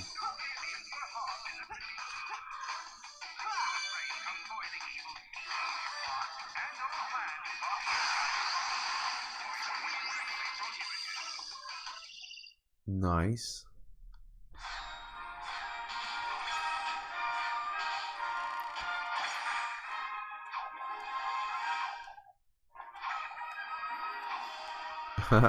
Yeah, they shouldn't have bothered with Sonic Frontiers. They should have just made Sonic Colors too. People are like, yeah! To be honest, I've not checked out Sonic Frontiers, but it does look weird. But based on reviews, at least it's not as bad as Sonic 2006.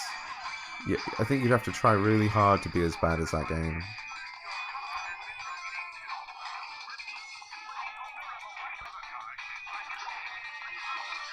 This is a cool first stage though.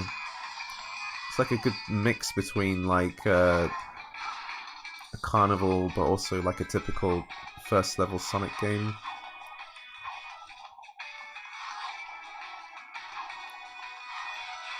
I wonder what the bosses are like in this game.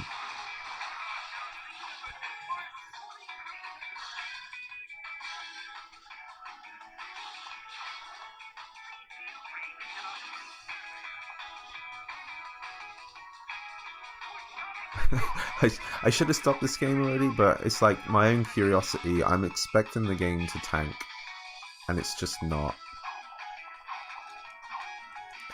What's this? Uh-huh. There we go. I don't remember another game where Sonic has a double jump. Double jump. Is this the only game he has a double jump? I don't have any speed. I'll just slide slowly. Oh, now I have speed. Alright, is there a boss? If there's a boss, I'll check it out, but... I'm so used to this start and select now. To the point where I was checking out the Odin and I was like, where's the start and select button? Oh, it's down here. Oh. I also tried applying the 60 FPS patch to this. Their action replay codes. I'm not going to leave links to it because it's just not going to work on this device. But there are patches to play Sonic Colors in 60 frames. Hey, there's no boss. Alright, we'll leave it. Next game I'm going to check out is Super Mario Galaxy 1, if I can get to it. Which I only just checked out last night. I almost wasn't going to bother checking it out, but I thought if I'm checking Mario Galaxy 2, I'll check out 1. So, we're using Vulkan. Sorry, I looked at that twice. And 1X, yes. And the settings we have for this game are... all these are ticked, except for skip idle, and we're using 200% speed. Connect, so we gonna reload this config.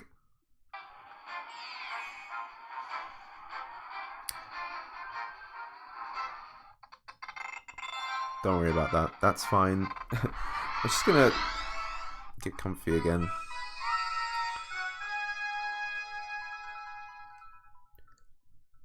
So I played up to this point and got it running really smooth. Now I need to mention that with Super Mario Galaxy 1 and Super Mario Galaxy 2, if you want to use the cursor, just like Metroid Prime, you need to turn off this EFB copies to texture only. You're going to take a dip in performance, but that's the only way you can get the cursor to work. And hopefully you won't have to use it much.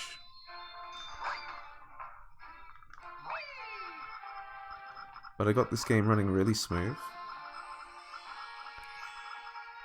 Which kind of blew my mind as well. I did not think Mario Galaxy was going to run on the Retroid Pocket 3 Plus, but it is.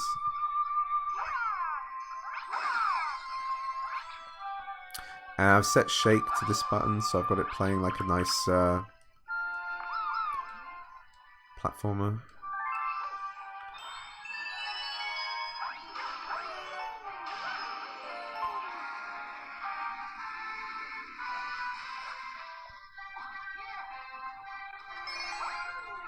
Wahoo! Oh!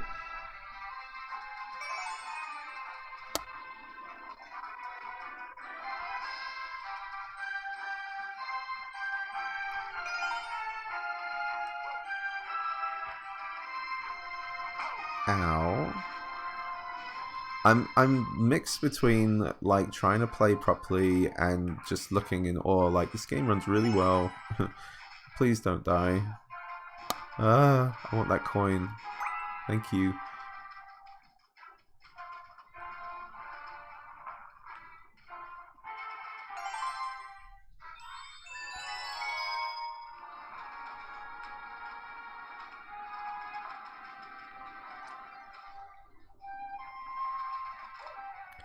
God, I remember when this came out. I can't believe... Is this game like 15 years old? Jesus Christ.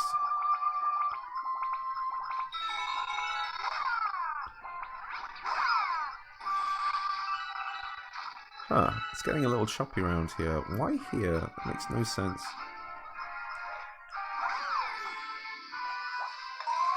Okay, I'm hoping I don't need the cursor here. I think I can just spin, spin, spin. Cool.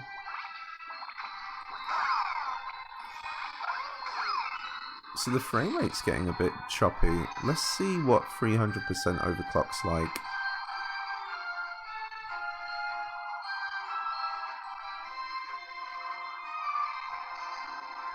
It didn't seem to help.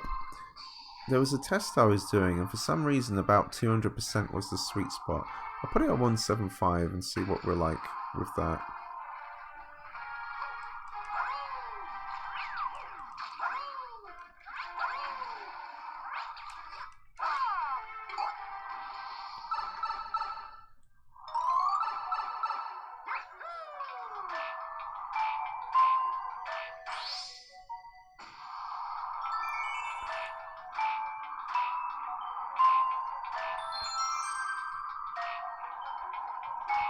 Oh, you know what's funny though? So we're going to test out Super Mario Galaxy 2 next.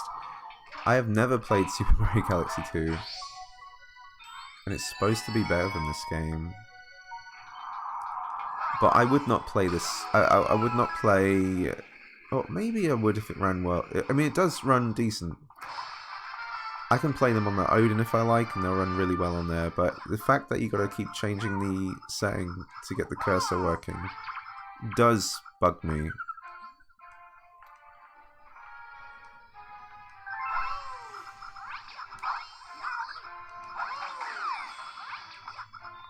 I just want to get up to the Piranha Plant, and then we'll check out Mario Galaxy 2.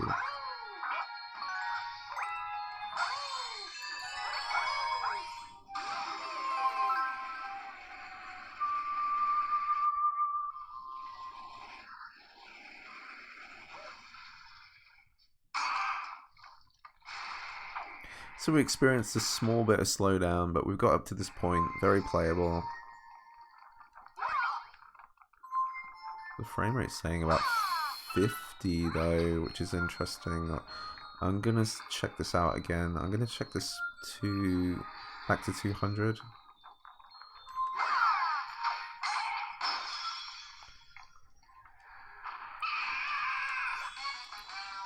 But if I really wanted to get the best performance out of this game, I'd be spending a while checking out different overclocking speeds.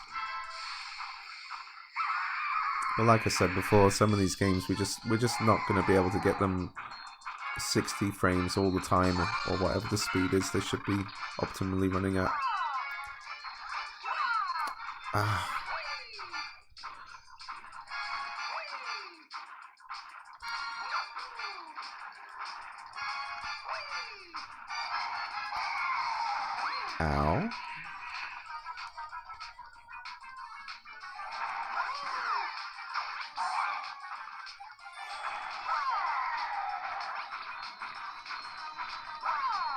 Man, I thought I was going to get him. There we go. That's got to be quite painful. Poor little bugger. We were talking about what a bitch Mario is earlier, and he's literally just killed a newborn baby by beating itself to death with its own tail. What the fuck, Mario? It's so mean. So that runs cool. Super Mario Galaxy 2. I'm just going to hold the button here because I can't see the cursor. There we go. That's Vulcan as well. It's got to be 1X. Has to be. And, oh, I've just loaded the wrong game. And we're going to load state. I think I'm just on the first main world. Settings we have are all these turned on except skip idle, 300% clock speed, and it runs pretty good.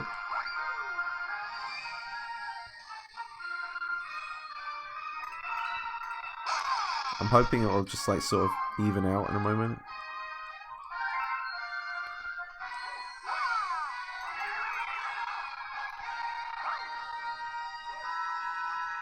But yeah, it wouldn't surprise me if this was just harder to run overall. We'll play a certain chunk of this game and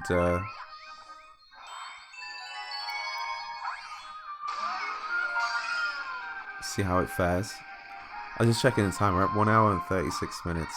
Fuck. Whoops, sorry.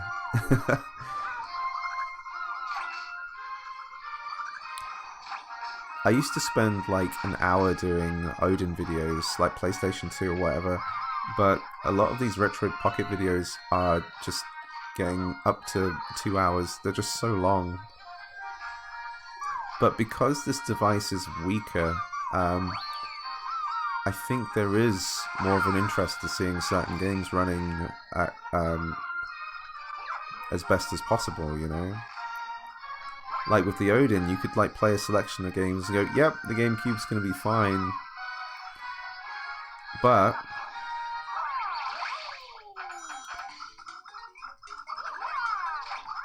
because this is the Retroid Pocket 3, there's like a, you know, if it's GameCube, Wii, or PlayStation 2, I guess there is a lot of curiosity, like, what can it run? And it is kind of exciting. Oh, I forgot about this. Yeah, this is Mario Galaxy, and the device is like that thin, this small, you know? It's pretty crazy.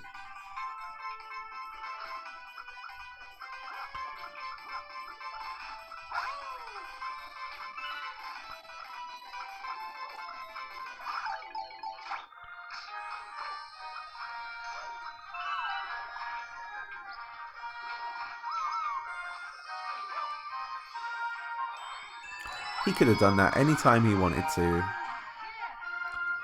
Oh, yeah. Whoa. Mario's sick.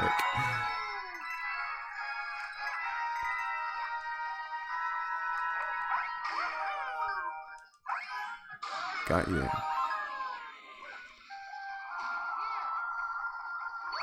Yeah.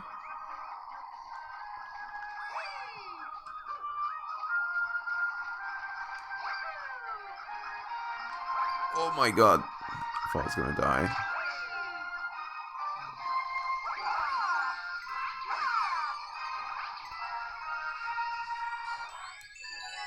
Now, I can't remember, but if the first boss of this game is also a newborn baby we have to beat, Nintendo has issues.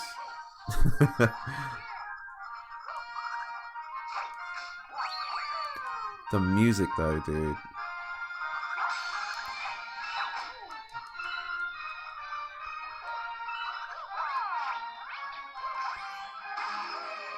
Oh my god, it is, isn't it? It's a newborn baby. Come on. Why? Why, Shigeru?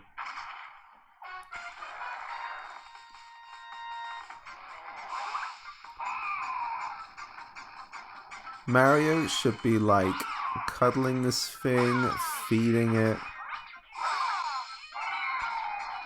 He has absolutely no reason to think, I'm going to beat the crap out of this thing.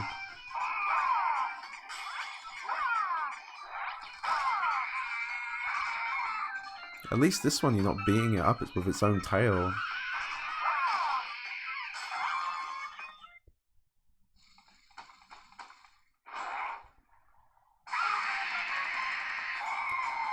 Yeah, I'd be annoyed too, little friend. In fact, you can have Mario. Yeah. He's such a scumbag, Mario. Wow. Okay, right. We're getting to the end of this. Super Paper Mario. This is one I had to test up to a certain point. We're using Vulkan and 1.5x because obviously this game is going to look nice when it's in 2D, but when you use the effect to like transform into 3D, that will cause problems. So what do we got here? Everything ticked except XFB and skip idle, 35% clock speed. And now I just have to remember how to play the game. So I think we're in sideways toggle mode. Oh, and then when I turn it the other way, if I upright mode... Wait, let me figure this out. Sideways toggle mode. Because you can point the remote at things and scan them, like look at them.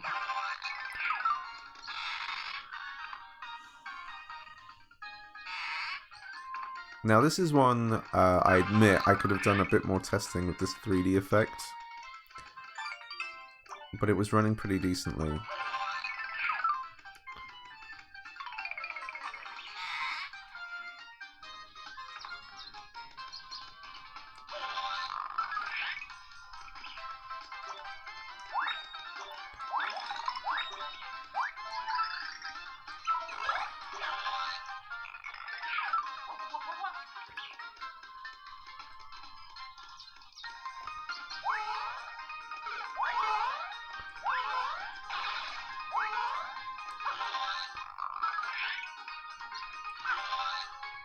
I actually played this when it came out. I played the whole game on the Wii.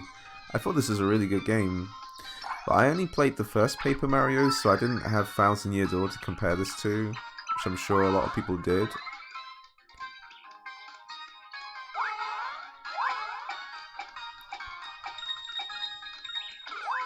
And this game doesn't have turn-based balance, does it?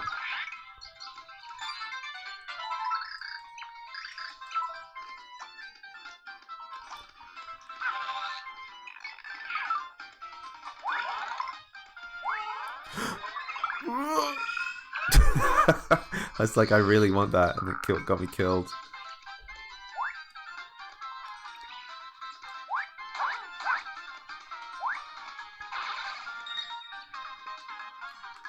So, okay, so that's the shake button. Okay, so, I can just do this. I don't have to point the remote. I can just touch the screen. It's weird how it's not completely accurate with your finger, but nice to know I can do that if I want to. So how do I exit this? Oh my god, how do I exit this?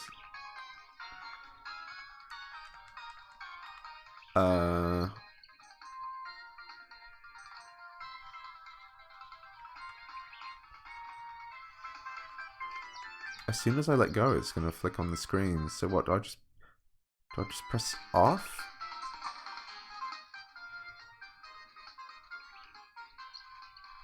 And then turn it on when I need it? No?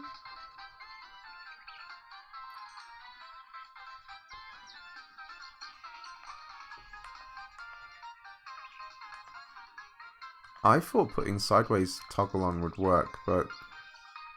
oh god, I'm stuck at scanning things. This hasn't happened before. Okay, I can just push my thumb to the side and it'll disappear. Sorry about that. I was literally freaking out for a moment there.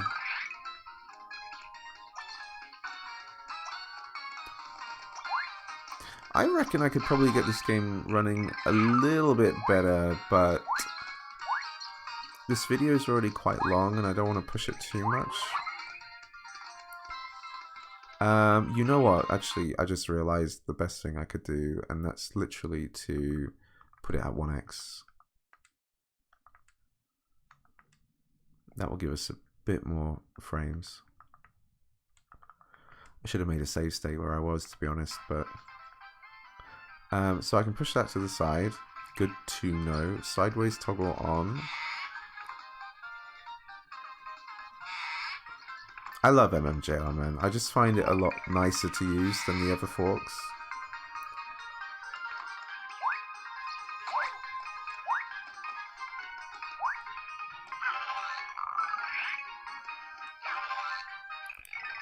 I'm gonna be honest with you, with the Wii games between 1 and 1.5x, I don't notice a lot of difference.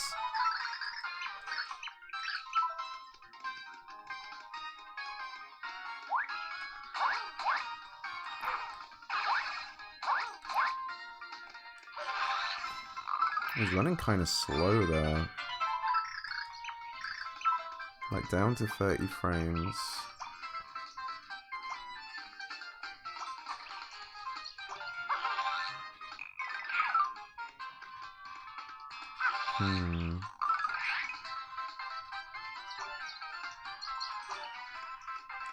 I'm getting ahead of myself now. I'm getting curious for like the amount of performance that is probably pretty minimal, but I'm the type of person that can sit here and just tweak things to try and get like just a few extra frames. It seems like when there's a lot of stuff on screen, it will just like go down to 30 frames, but it's really not that bad.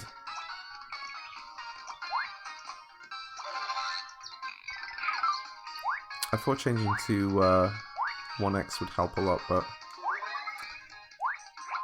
yeah.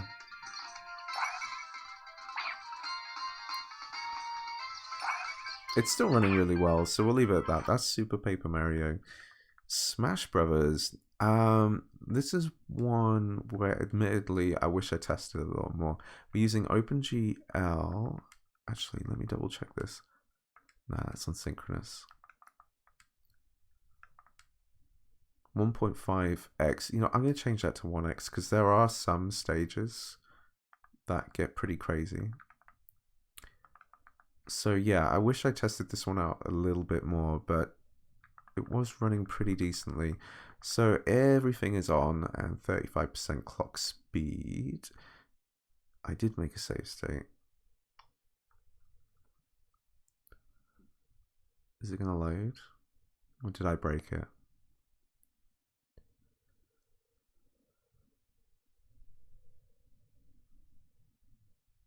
I feel like I broke it.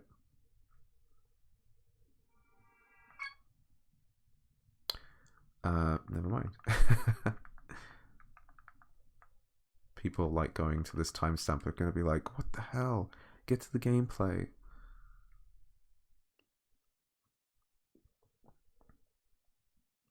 I'm just trying to think why it's loading slowly. It might have been that I was playing in Vulkan and saved it, but then went to OpenGL. What the? It should not be doing that. I think that was just a weird loading in thing. It might smooth out soon.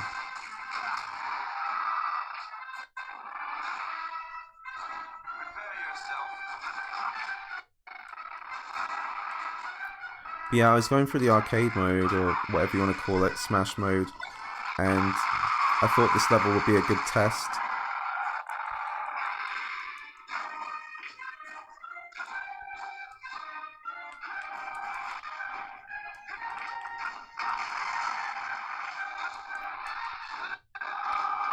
I can't even tell who I am. So yeah, this is running pretty choppy, but I seem to remember playing this around 50 frames pretty solid.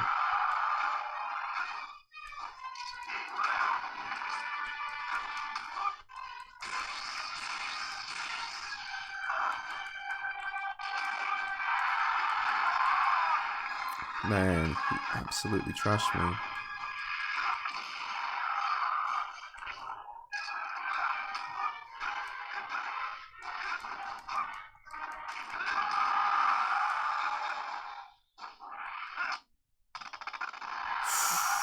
Bombs, man.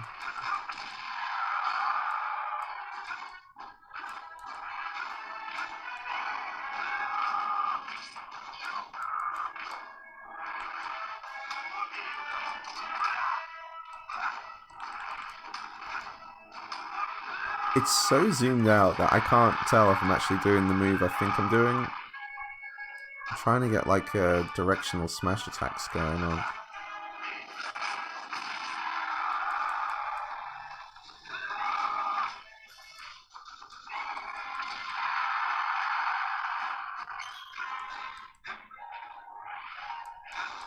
Oh my god, he just goes everywhere.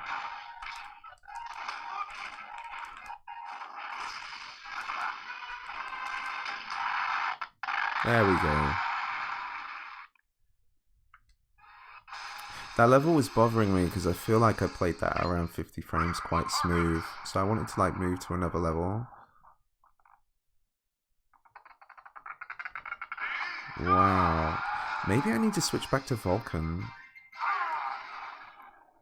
Yeah, exactly. Failure. If the next level's kind of choppy, I'll switch it back to Vulcan. I'm sort of in my head now thinking, did I not finish testing this game?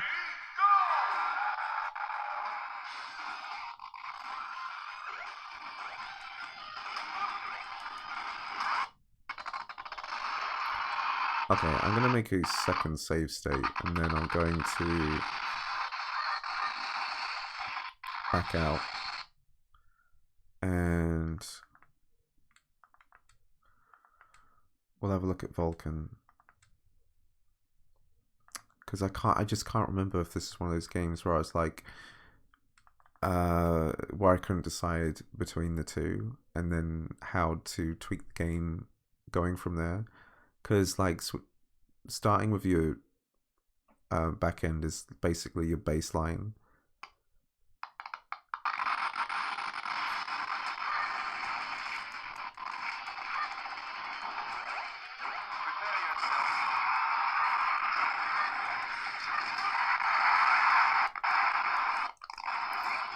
Like, I'm not actually sure if this would have done the same on Vulcan. But as I said before, some of these games are just not going to run as amazing as you'd like them to. And stages like this have got a crazy ship in the background.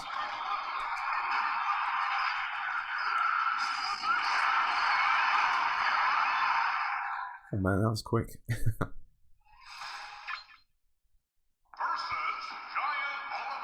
Oh, hell no. Oh, I seem to have this memory now that it crashed at some point. It might have crashed here actually, and then I decided to stop testing for one reason or another.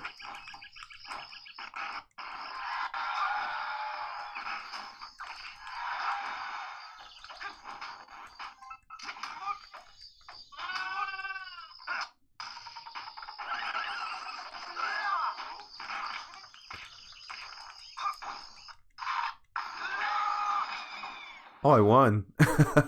What the hell happened?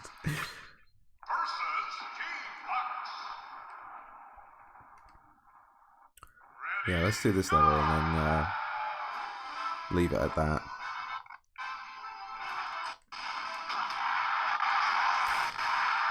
But yeah, I'm not a big Smash Brothers fan.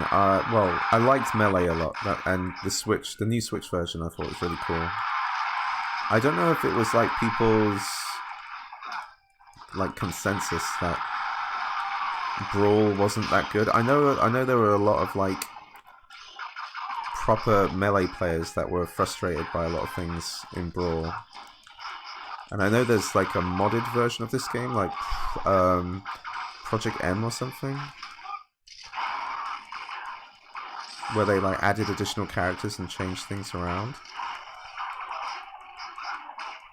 Oh my god, I cannot hit these guys.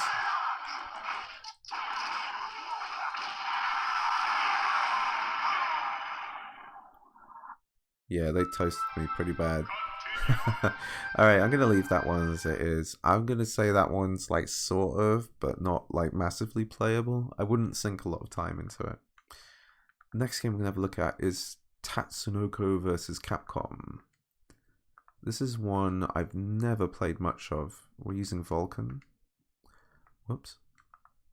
I'm pretty sure I set it to 1x as well. 1x as well. And I didn't realize how much this is like kind of Marvel versus Capcom. So, settings. Everything on and 300% speed. I have no idea how to play this game. The buttons are kind of weird.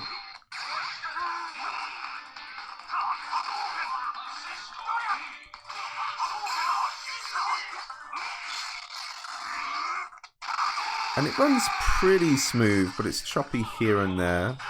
I don't know if that has anything to do with the stage or not. I have no idea how to swap characters.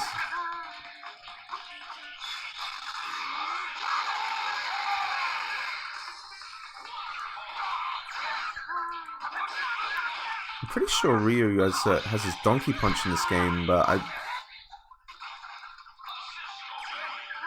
I want to try and keep the screen steady as possible. Oh, this guy constantly does Azuna drops on you, and it's annoying as hell.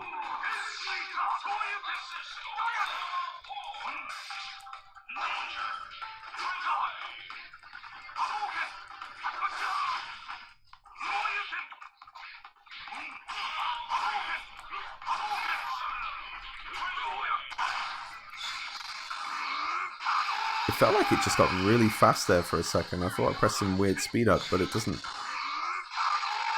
have that.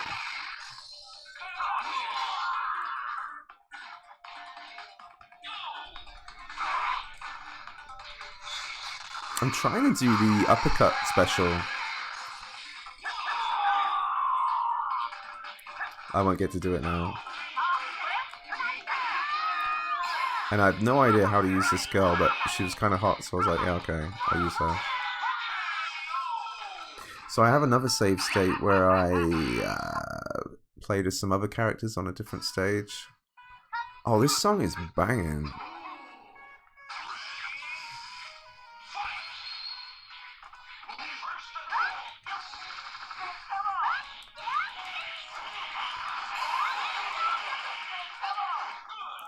When I used to play Street Fighter 4 like a lot, and I used to main Chun-Li in that. I was really good as her. But I have no idea how to play this game, so...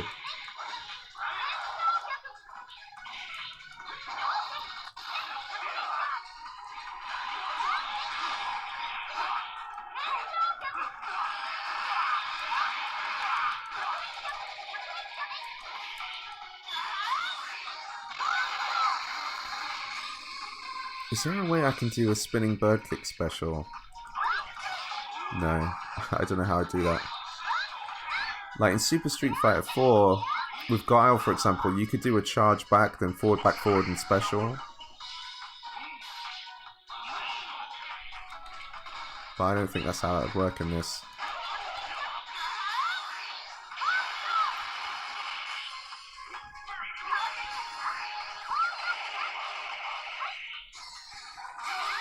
This is running really nicely, by the way. If I'm not talking much, it's because it's running well. I'm not thinking about performance at all.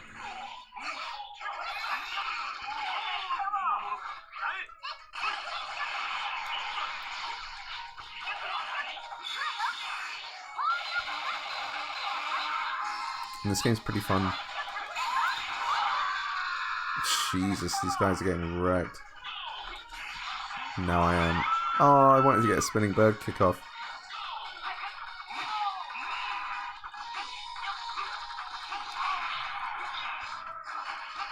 It's funny that beautiful. You can blow yourself up with your own bombs.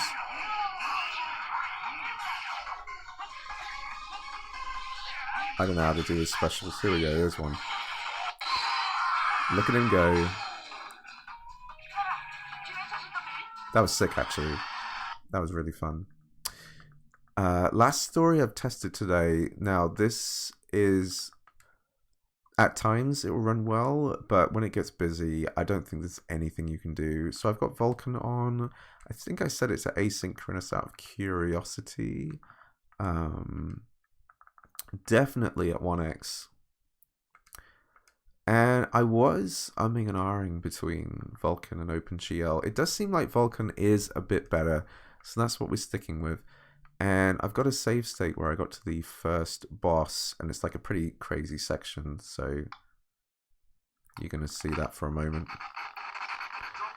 Dropping in all this stuff on except that. 300% clock speed. That's about where I found the best way to play it.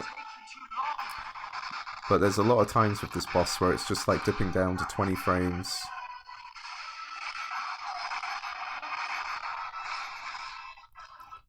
Whoops.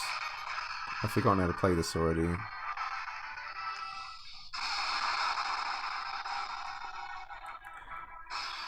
Oh yeah, if I hold that button, I have to hold a button and that's it. Everybody's casting gets better and the enemies will focus on me.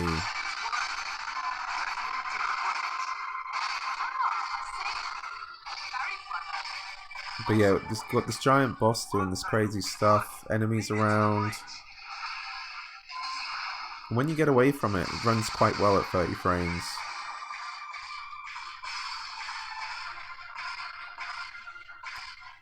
I want to try and keep my eye on that boss. So I have to lure the boss by doing this. It's weird. This is around this era of like gaming when British actors were voicing everything. And you'd think as a British person I would like that, but I find it so strange. If oh, I'm dead. If I was going to properly play this game, I pretty much would probably play it in Japanese voices. Although that would be really tough because games these days, they're always like passively saying stuff without any text whilst they fight. But it's probably all gibberish.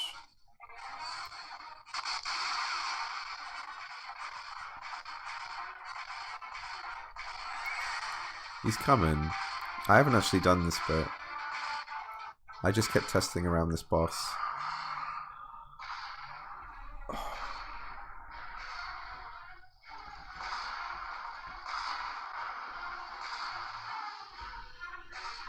Sorry, I'm moving around. I'm trying to get comfy again.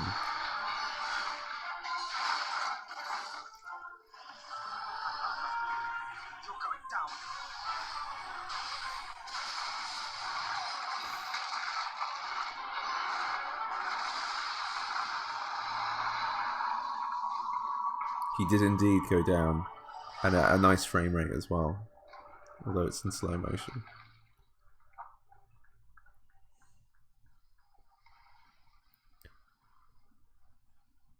These characters seem pretty cool. Like, there's a girl who has like really unique animation. I like the animation of the eyes and the mouths in this game.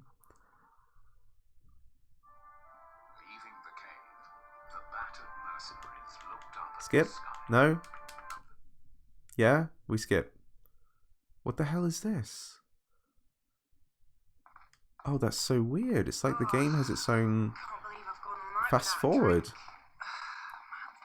Oh yeah, another thing about Vulcan is there's sometimes you get this flashing box here. I don't know how you get rid of that. I assume it might have something to do with patching the ROM itself.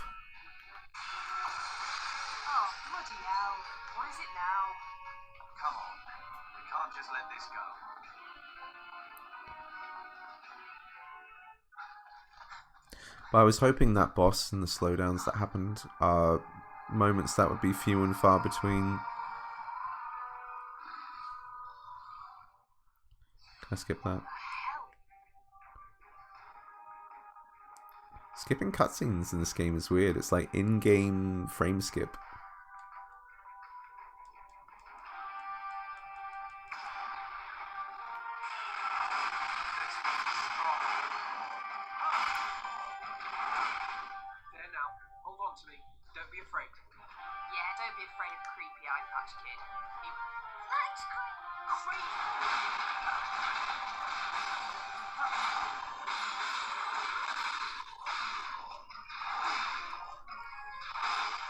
I don't know what it is with this company,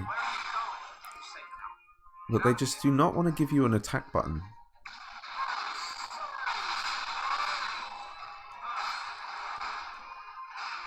And I'm curious now because I know I should have been playing this game with a classic controller. I'm going to reload it. Kids make him go. Because I can't tell if I'm making those weird cutscene things happen. Yeah, those are different buttons. It thought I was playing Wii and Nunchuck. That's why I was confused.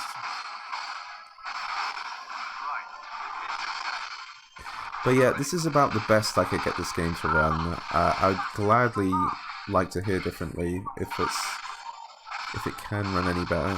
So if you do know, do feel free to let me know in the comments.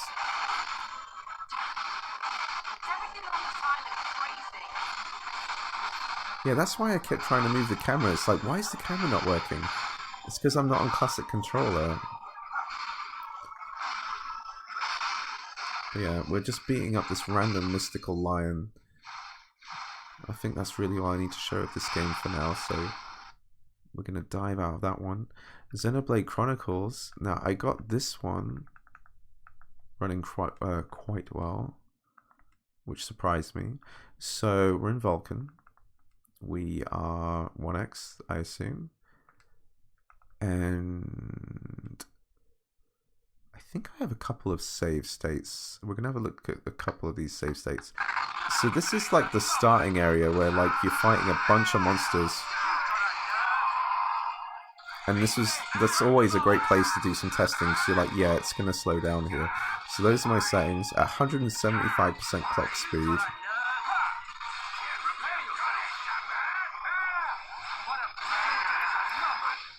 And this is with the classic controller as well, which is nice. Yep. Thunderbolt!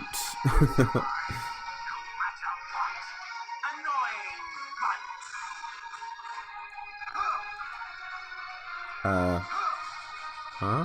How do I fight?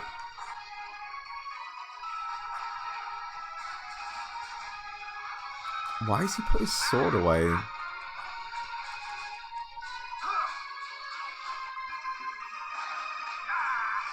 I don't really understand why he put his sword away. I don't know the controls, I'm so sorry. You know what? I'm just gonna load that save again. Oh no, this is my town save. Okay, so which one's which? There's an intro cinematic save. I guess I wanted to show a bit of this so you could see. The world was nothing more than an endless sea. So you can see these giant creatures fighting In a boundless sky, with these settings. reaching as far as could possibly be imagined.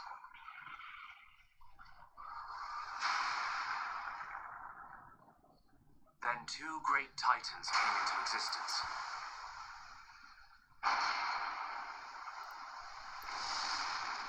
It's running pretty damn smooth. The Bionis and the Mechonis. And then we got that starting section, which is this bit. And hopefully I won't make him put his sword away again.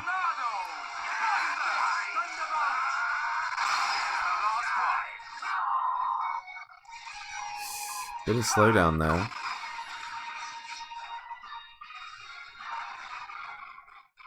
And as much as that would encourage me to keep tweaking, these are like the best settings I got.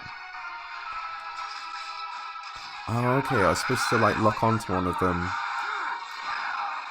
I haven't played...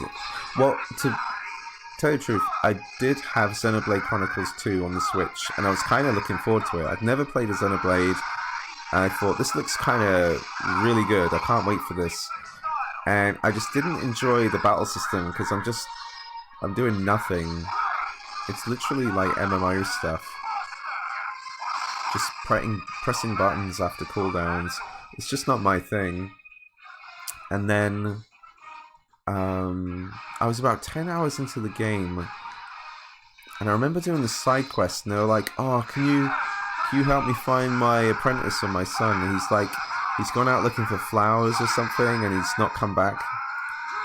I eventually find him, like, okay, I've done this side quest. And he goes, "Oh, I've not been able to collect all the flowers." I was looking for. Before I go back to town, can you help me find like 6 different types of flowers or something? And I just went, oh, for God's sake, this is literally the content of this game. And I just turned it off and I sold it. So there's some battle, and then we're gonna run around this town because this is this is the first largest town you kind of come across, and I expected it to run kind of poorly, but it did not. And sorry about my comments. I don't mean them to be like derogatory to these types of games.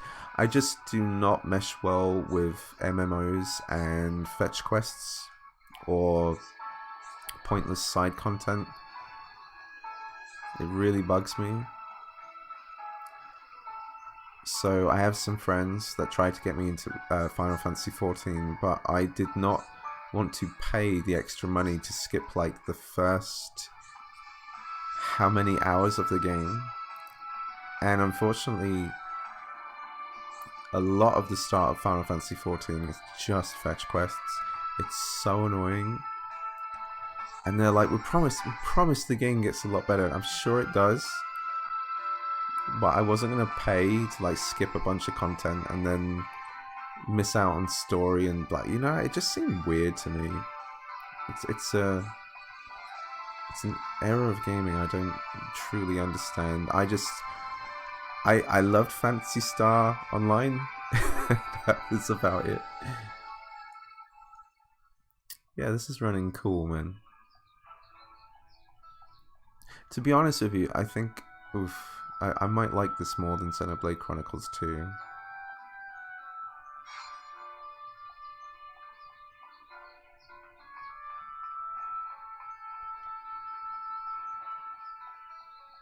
There's just a man hiding down here. Huh. What? Just like a random person's relationship? My first friend. What?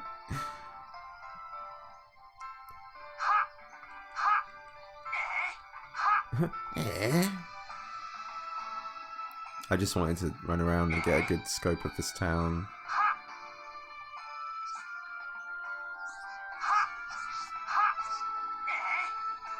So apart from the like first battle section, which had those huge monsters and crazy effects, which ran a lot better than I expected, to be honest, with these settings, this game is very playable, which is cool. It's always cool when they're playable. This also slightly reminds me of this game called Crosscode. That's what it's called, Crosscode. And you can play it on this device by, like, if you buy the game on Steam, there is, and I did this on my Odin, there's like a program that lets you like port the game over to Android with the PC files, and you can totally play it on an Android device. So if you really like Crosscode, you can do that. But I played that also for maybe 10 hours and I just found it really boring. But yeah, that's Xenoblade Chronicles. And the last game I'm going to look at, which doesn't run amazingly, is Zack and Wiki. This is another one where I didn't know if I wanted to use Vulkan or OpenGL. We're using Vulkan. Whoops. And it better be at 1x, because yeah, we were running into some problems. So I'm going to load this state. And I got past a certain section of the game, and I started to realize there's a lot of motion controls involved in this game. This is basically a point and click game. Those are my settings, 35% clock speed. So that's shake. I can't remember how I've set these buttons. I think that's my shake button.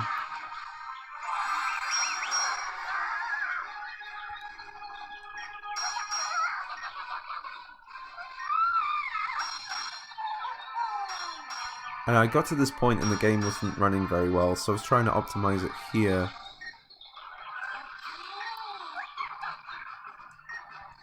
Okay, so we're going to shake the Wii remote.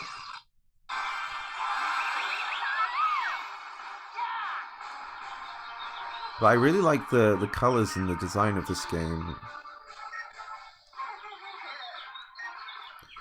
So now, snatch up the item.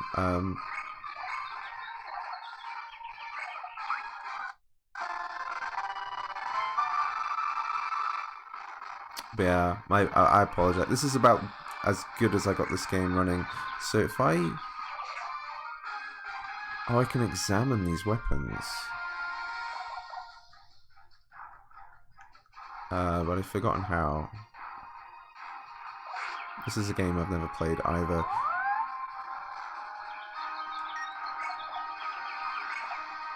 So we're gonna chop this tree. Cool. With our chain, our sword. So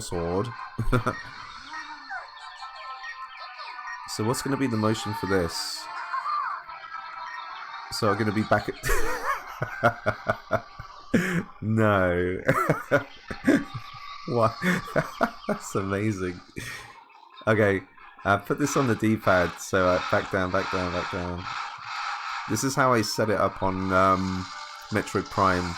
Like tilt left, tilt right, forward and back.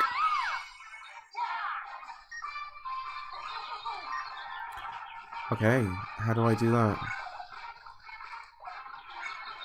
Okay, so I push the cursor somewhere and tell him where to go.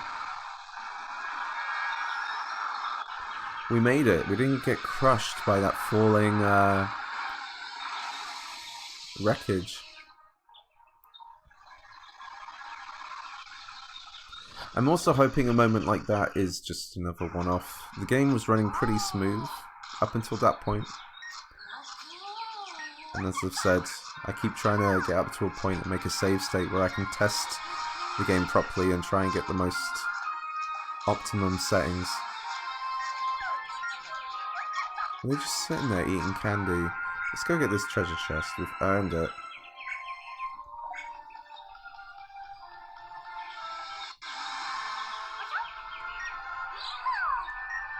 The booty lies before us, indeed.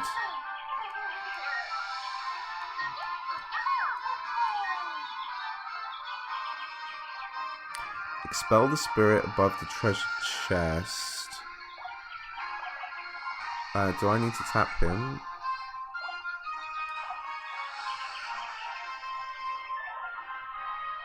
Or if I wish you could move around with the control pad, but hold the Wii remote straight and then shake it. Oh yeah. Oh, this one.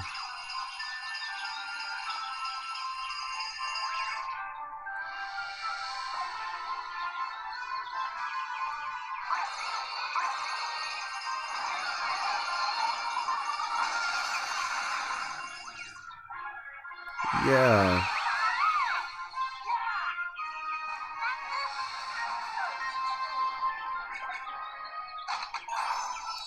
Oh, that's a cool opening mechanism.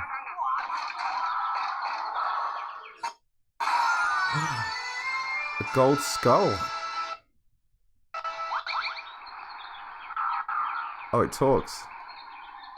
Or it will. Yeah, it talks. It's an angry Japanese skull. Can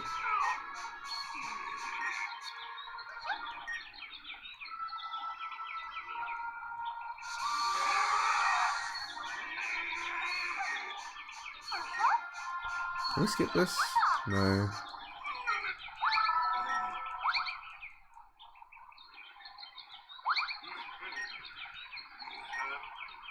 Yeah, we saved you, dummy. You were trapped in that chest. Barbaros. That's a pirate's name for sure. I'm just gonna keep skipping this. I'm hoping we get to see one other section and then I'll move on. This is actually the last Wii game, so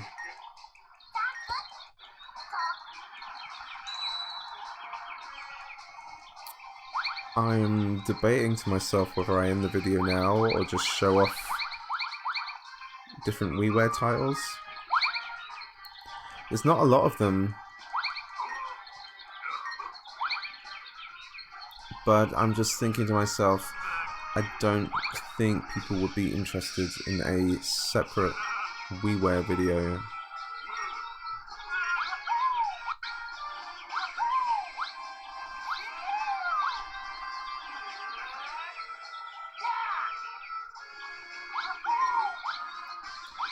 But Christ, this is going on for ages. I'm gonna get out of that game now. It runs decently. The start of the game runs a lot better than it did at that section, but like I said, I like to test when it gets tougher to run. It makes more sense to do that. So we literally just looked at 25 different Wii games, and most of them ran really well, which is crazy good. I've been looking at different Wii games to play, and I guess I'm gonna have to try and look at some more. So yeah, definitely leave some ideas in the comments for things just to play or even test. I don't know if I'll get to do another video because this one's already really long, but here's the WiiWare. So maybe I'll just call this section WiiWare and people can check that out if they want. So I know a couple of these have some special things about them. So Mega Man 9, for example, if I go to settings, general, oh, we've left dual core on. Okay, we're going to go game by game here. We're going to first have a quick look at Castlevania Adventure. And I'm not going to look at the settings here, but I'm going to show you that. Ah, that's OpenGL. Why? And I don't think there's any reason to change the resolution. I'm going to load game. And I guess I'm going to find out why it's OpenGL, because I don't remember setting it like that. Yeah, that's fine. Oh, I do remember this having some weird problems. I'm going to set this to sideways toggle. Oh, that's weird, actually. Maybe what I prefer is to use the classic controller.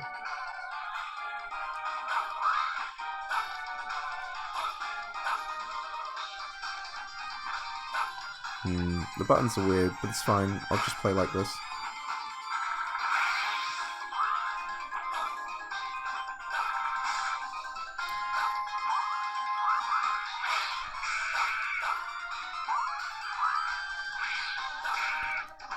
So I'll try not to spend too long on these games because it's not like we're checking out performance here. It's just seeing if they work well or not, basically.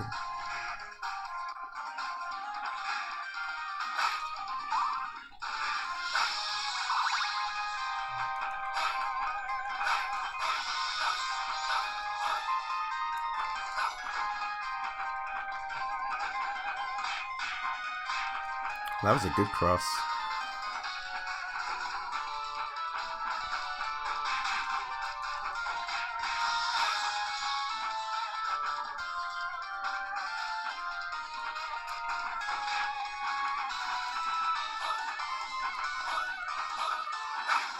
Gotcha.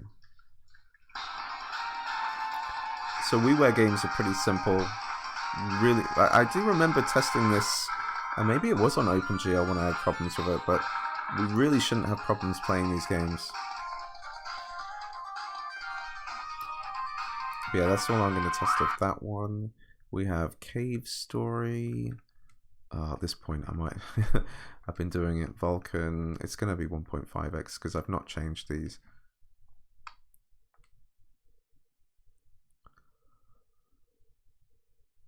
Did I not have a save state? I guess not. Let's check that again. The widescreen looks odd here, so maybe this game isn't meant to be widescreen. We'll find out soon.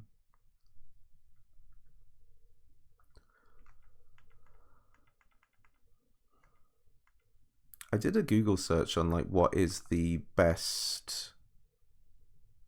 Yeah, what is the best version of Cave Story to get.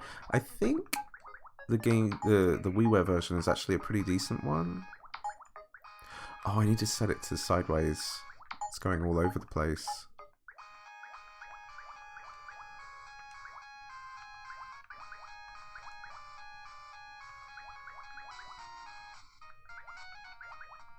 I mean, I'm not going to play this now. I'm just having a look.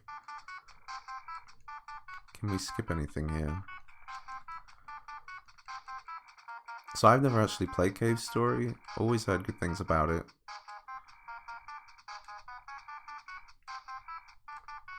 There's also Cave Story on the 3DS. Cave Story on the 3DS actually runs quite well on this. At least I think so. I'd have to do more testing.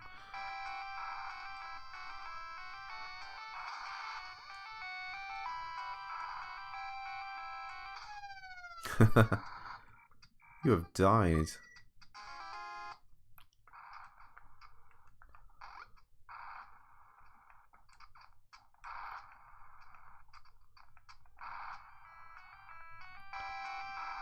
This was a really interesting period of gaming, like around WiiWare, like Nintendo dedicating like a shop to more indie-based titles or smaller things.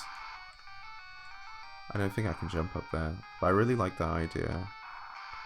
That sort of thing should come back. We should focus again on small indie titles.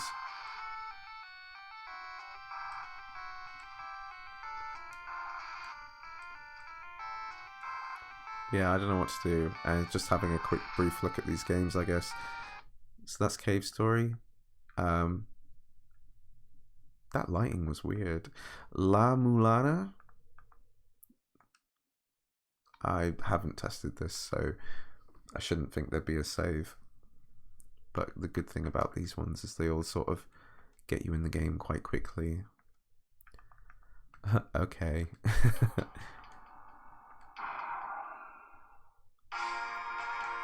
I've played a little bit of La Mulana, but it seems like you need to invest quite a bit of time into this game if you really want to play it properly. Lots of odd puzzles.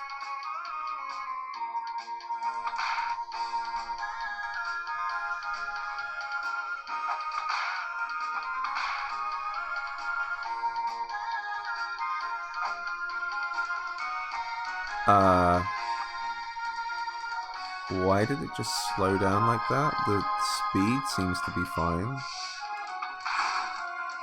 I don't know if that's part of the game.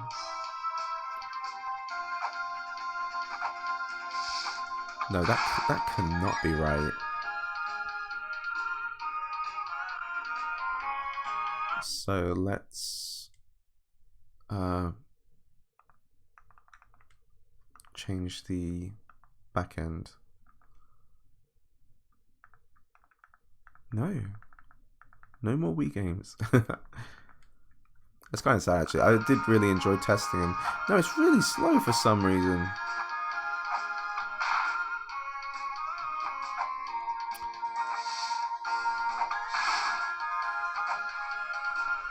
I don't know if it's meant to do that or not. Huh. Okay, if anybody knows what that was, please do let me know. Because I'm probably not going to spend any time looking into it.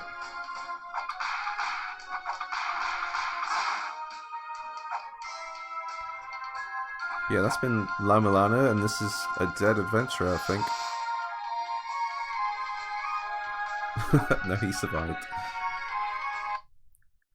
Mega Man's, I do hope I got save states here. Maybe I didn't try 10. I think it was only 9 I've tested on here.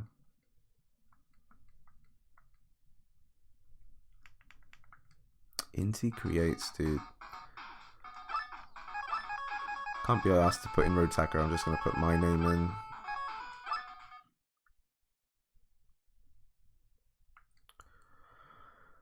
Mega Man 10.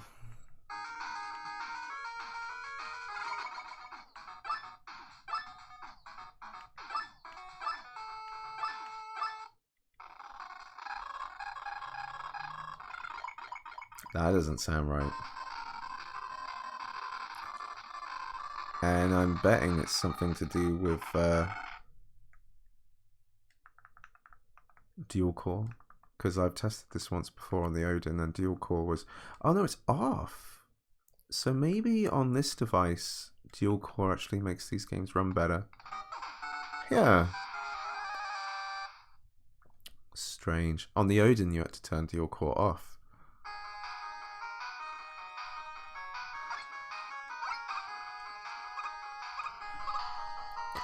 But the game looks really bad for some reason. Like worse than NES. That's weird. Let's change the back end to Vulkan.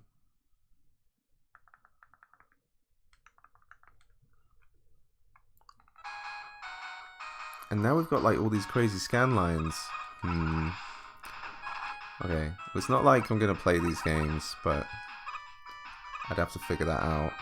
I mean, would any of these settings help? Let's turn them all off.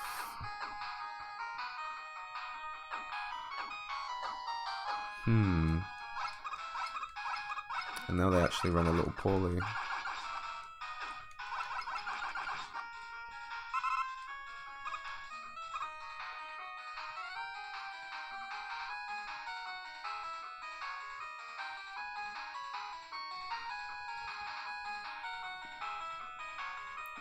Now the game's just flat out broken. Oh no. This is like the worst end to a video. Now I had a save state here, and this one looks really bad too. What happened? There's a certain setting making these games look really bad for some reason.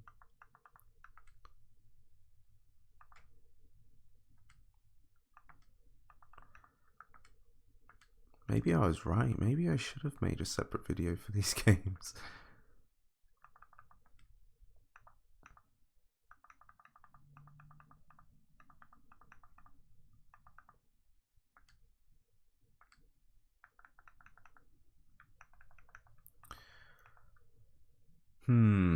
Alright, well, we'll look at one more then. We'll look at Onslaught, because this is one I know I've played a little bit. And it's a 3D game, so it shouldn't have as many problems as anything else.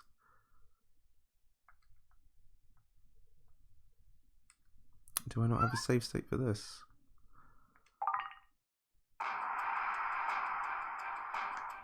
So this is a first-person shooter.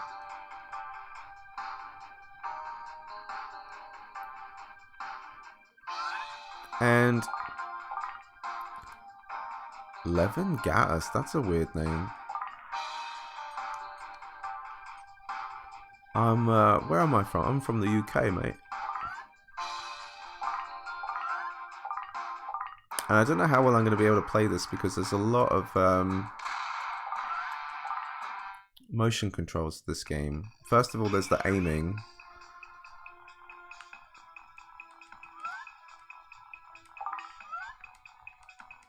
And then you have other motion controls like whipping enemies, and I'm going to set this to stick. There we go.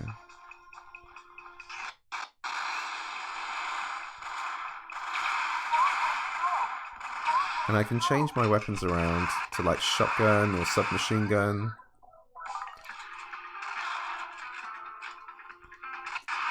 Shaking the Wii remote reloads my gun.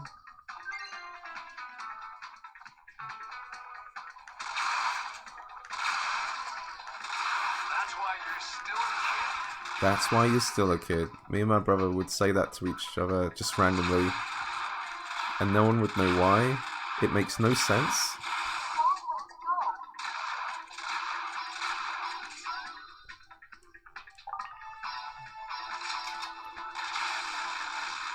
But this game is just like pure arcade killing bug action.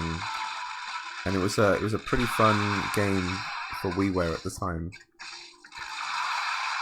I actually played it quite a bit. I thought this was dope. It runs really nicely, which is cool.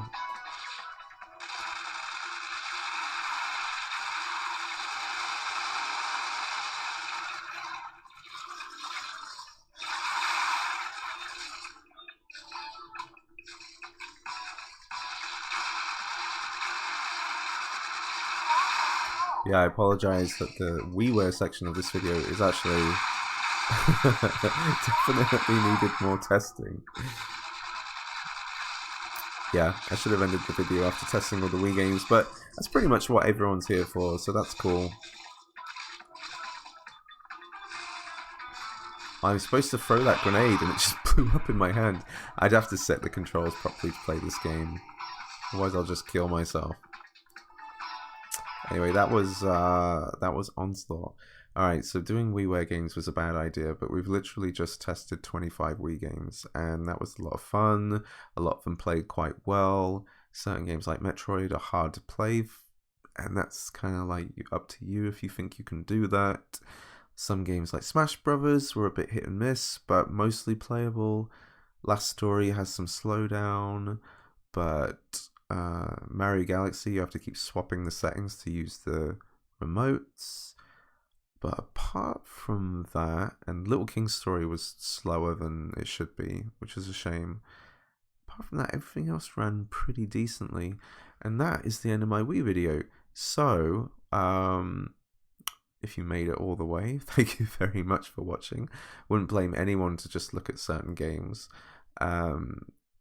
But going forward, I think we're going to do another PS2 video on here and check out some more PS2 games.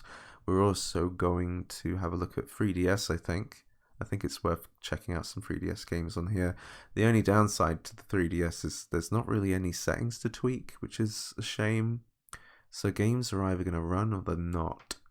So I'll debate whether I'll do that video. But PS2 definitely. We just done a lot of PlayStation Portable, which was awesome. Don't really think it's worth doing Dreamcast. It's pretty easy to set that up. All the games run great. PlayStation, maybe not. PSP, so we just looked at tons of PSP games and 60 frames codes for some of those, which make them even more awesome. It might be worth having a look at some more indie game titles for the Switch, but I don't know how I feel about that, to be honest. N64, I have an Odin video about setting up the N64 emulator for Android, and I'd basically be doing the same video again. So if you're interested in Nintendo 64, I have a video on that for my Odin, but it would literally translate to the Retroid Pocket like pretty much exactly the same. We've had a look at tons of GameCube games. So yeah, we'll come back with PS2. Maybe worth looking at maybe an Android video, but we'll leave it at that. So thank you very much for watching. If you like this video, please give it a like, subscribe, and hit that bell button if you want to see more content. I've just hit my camera. I'm going to go upload this very long video. So thank you, and I'll see you around. Bye bye.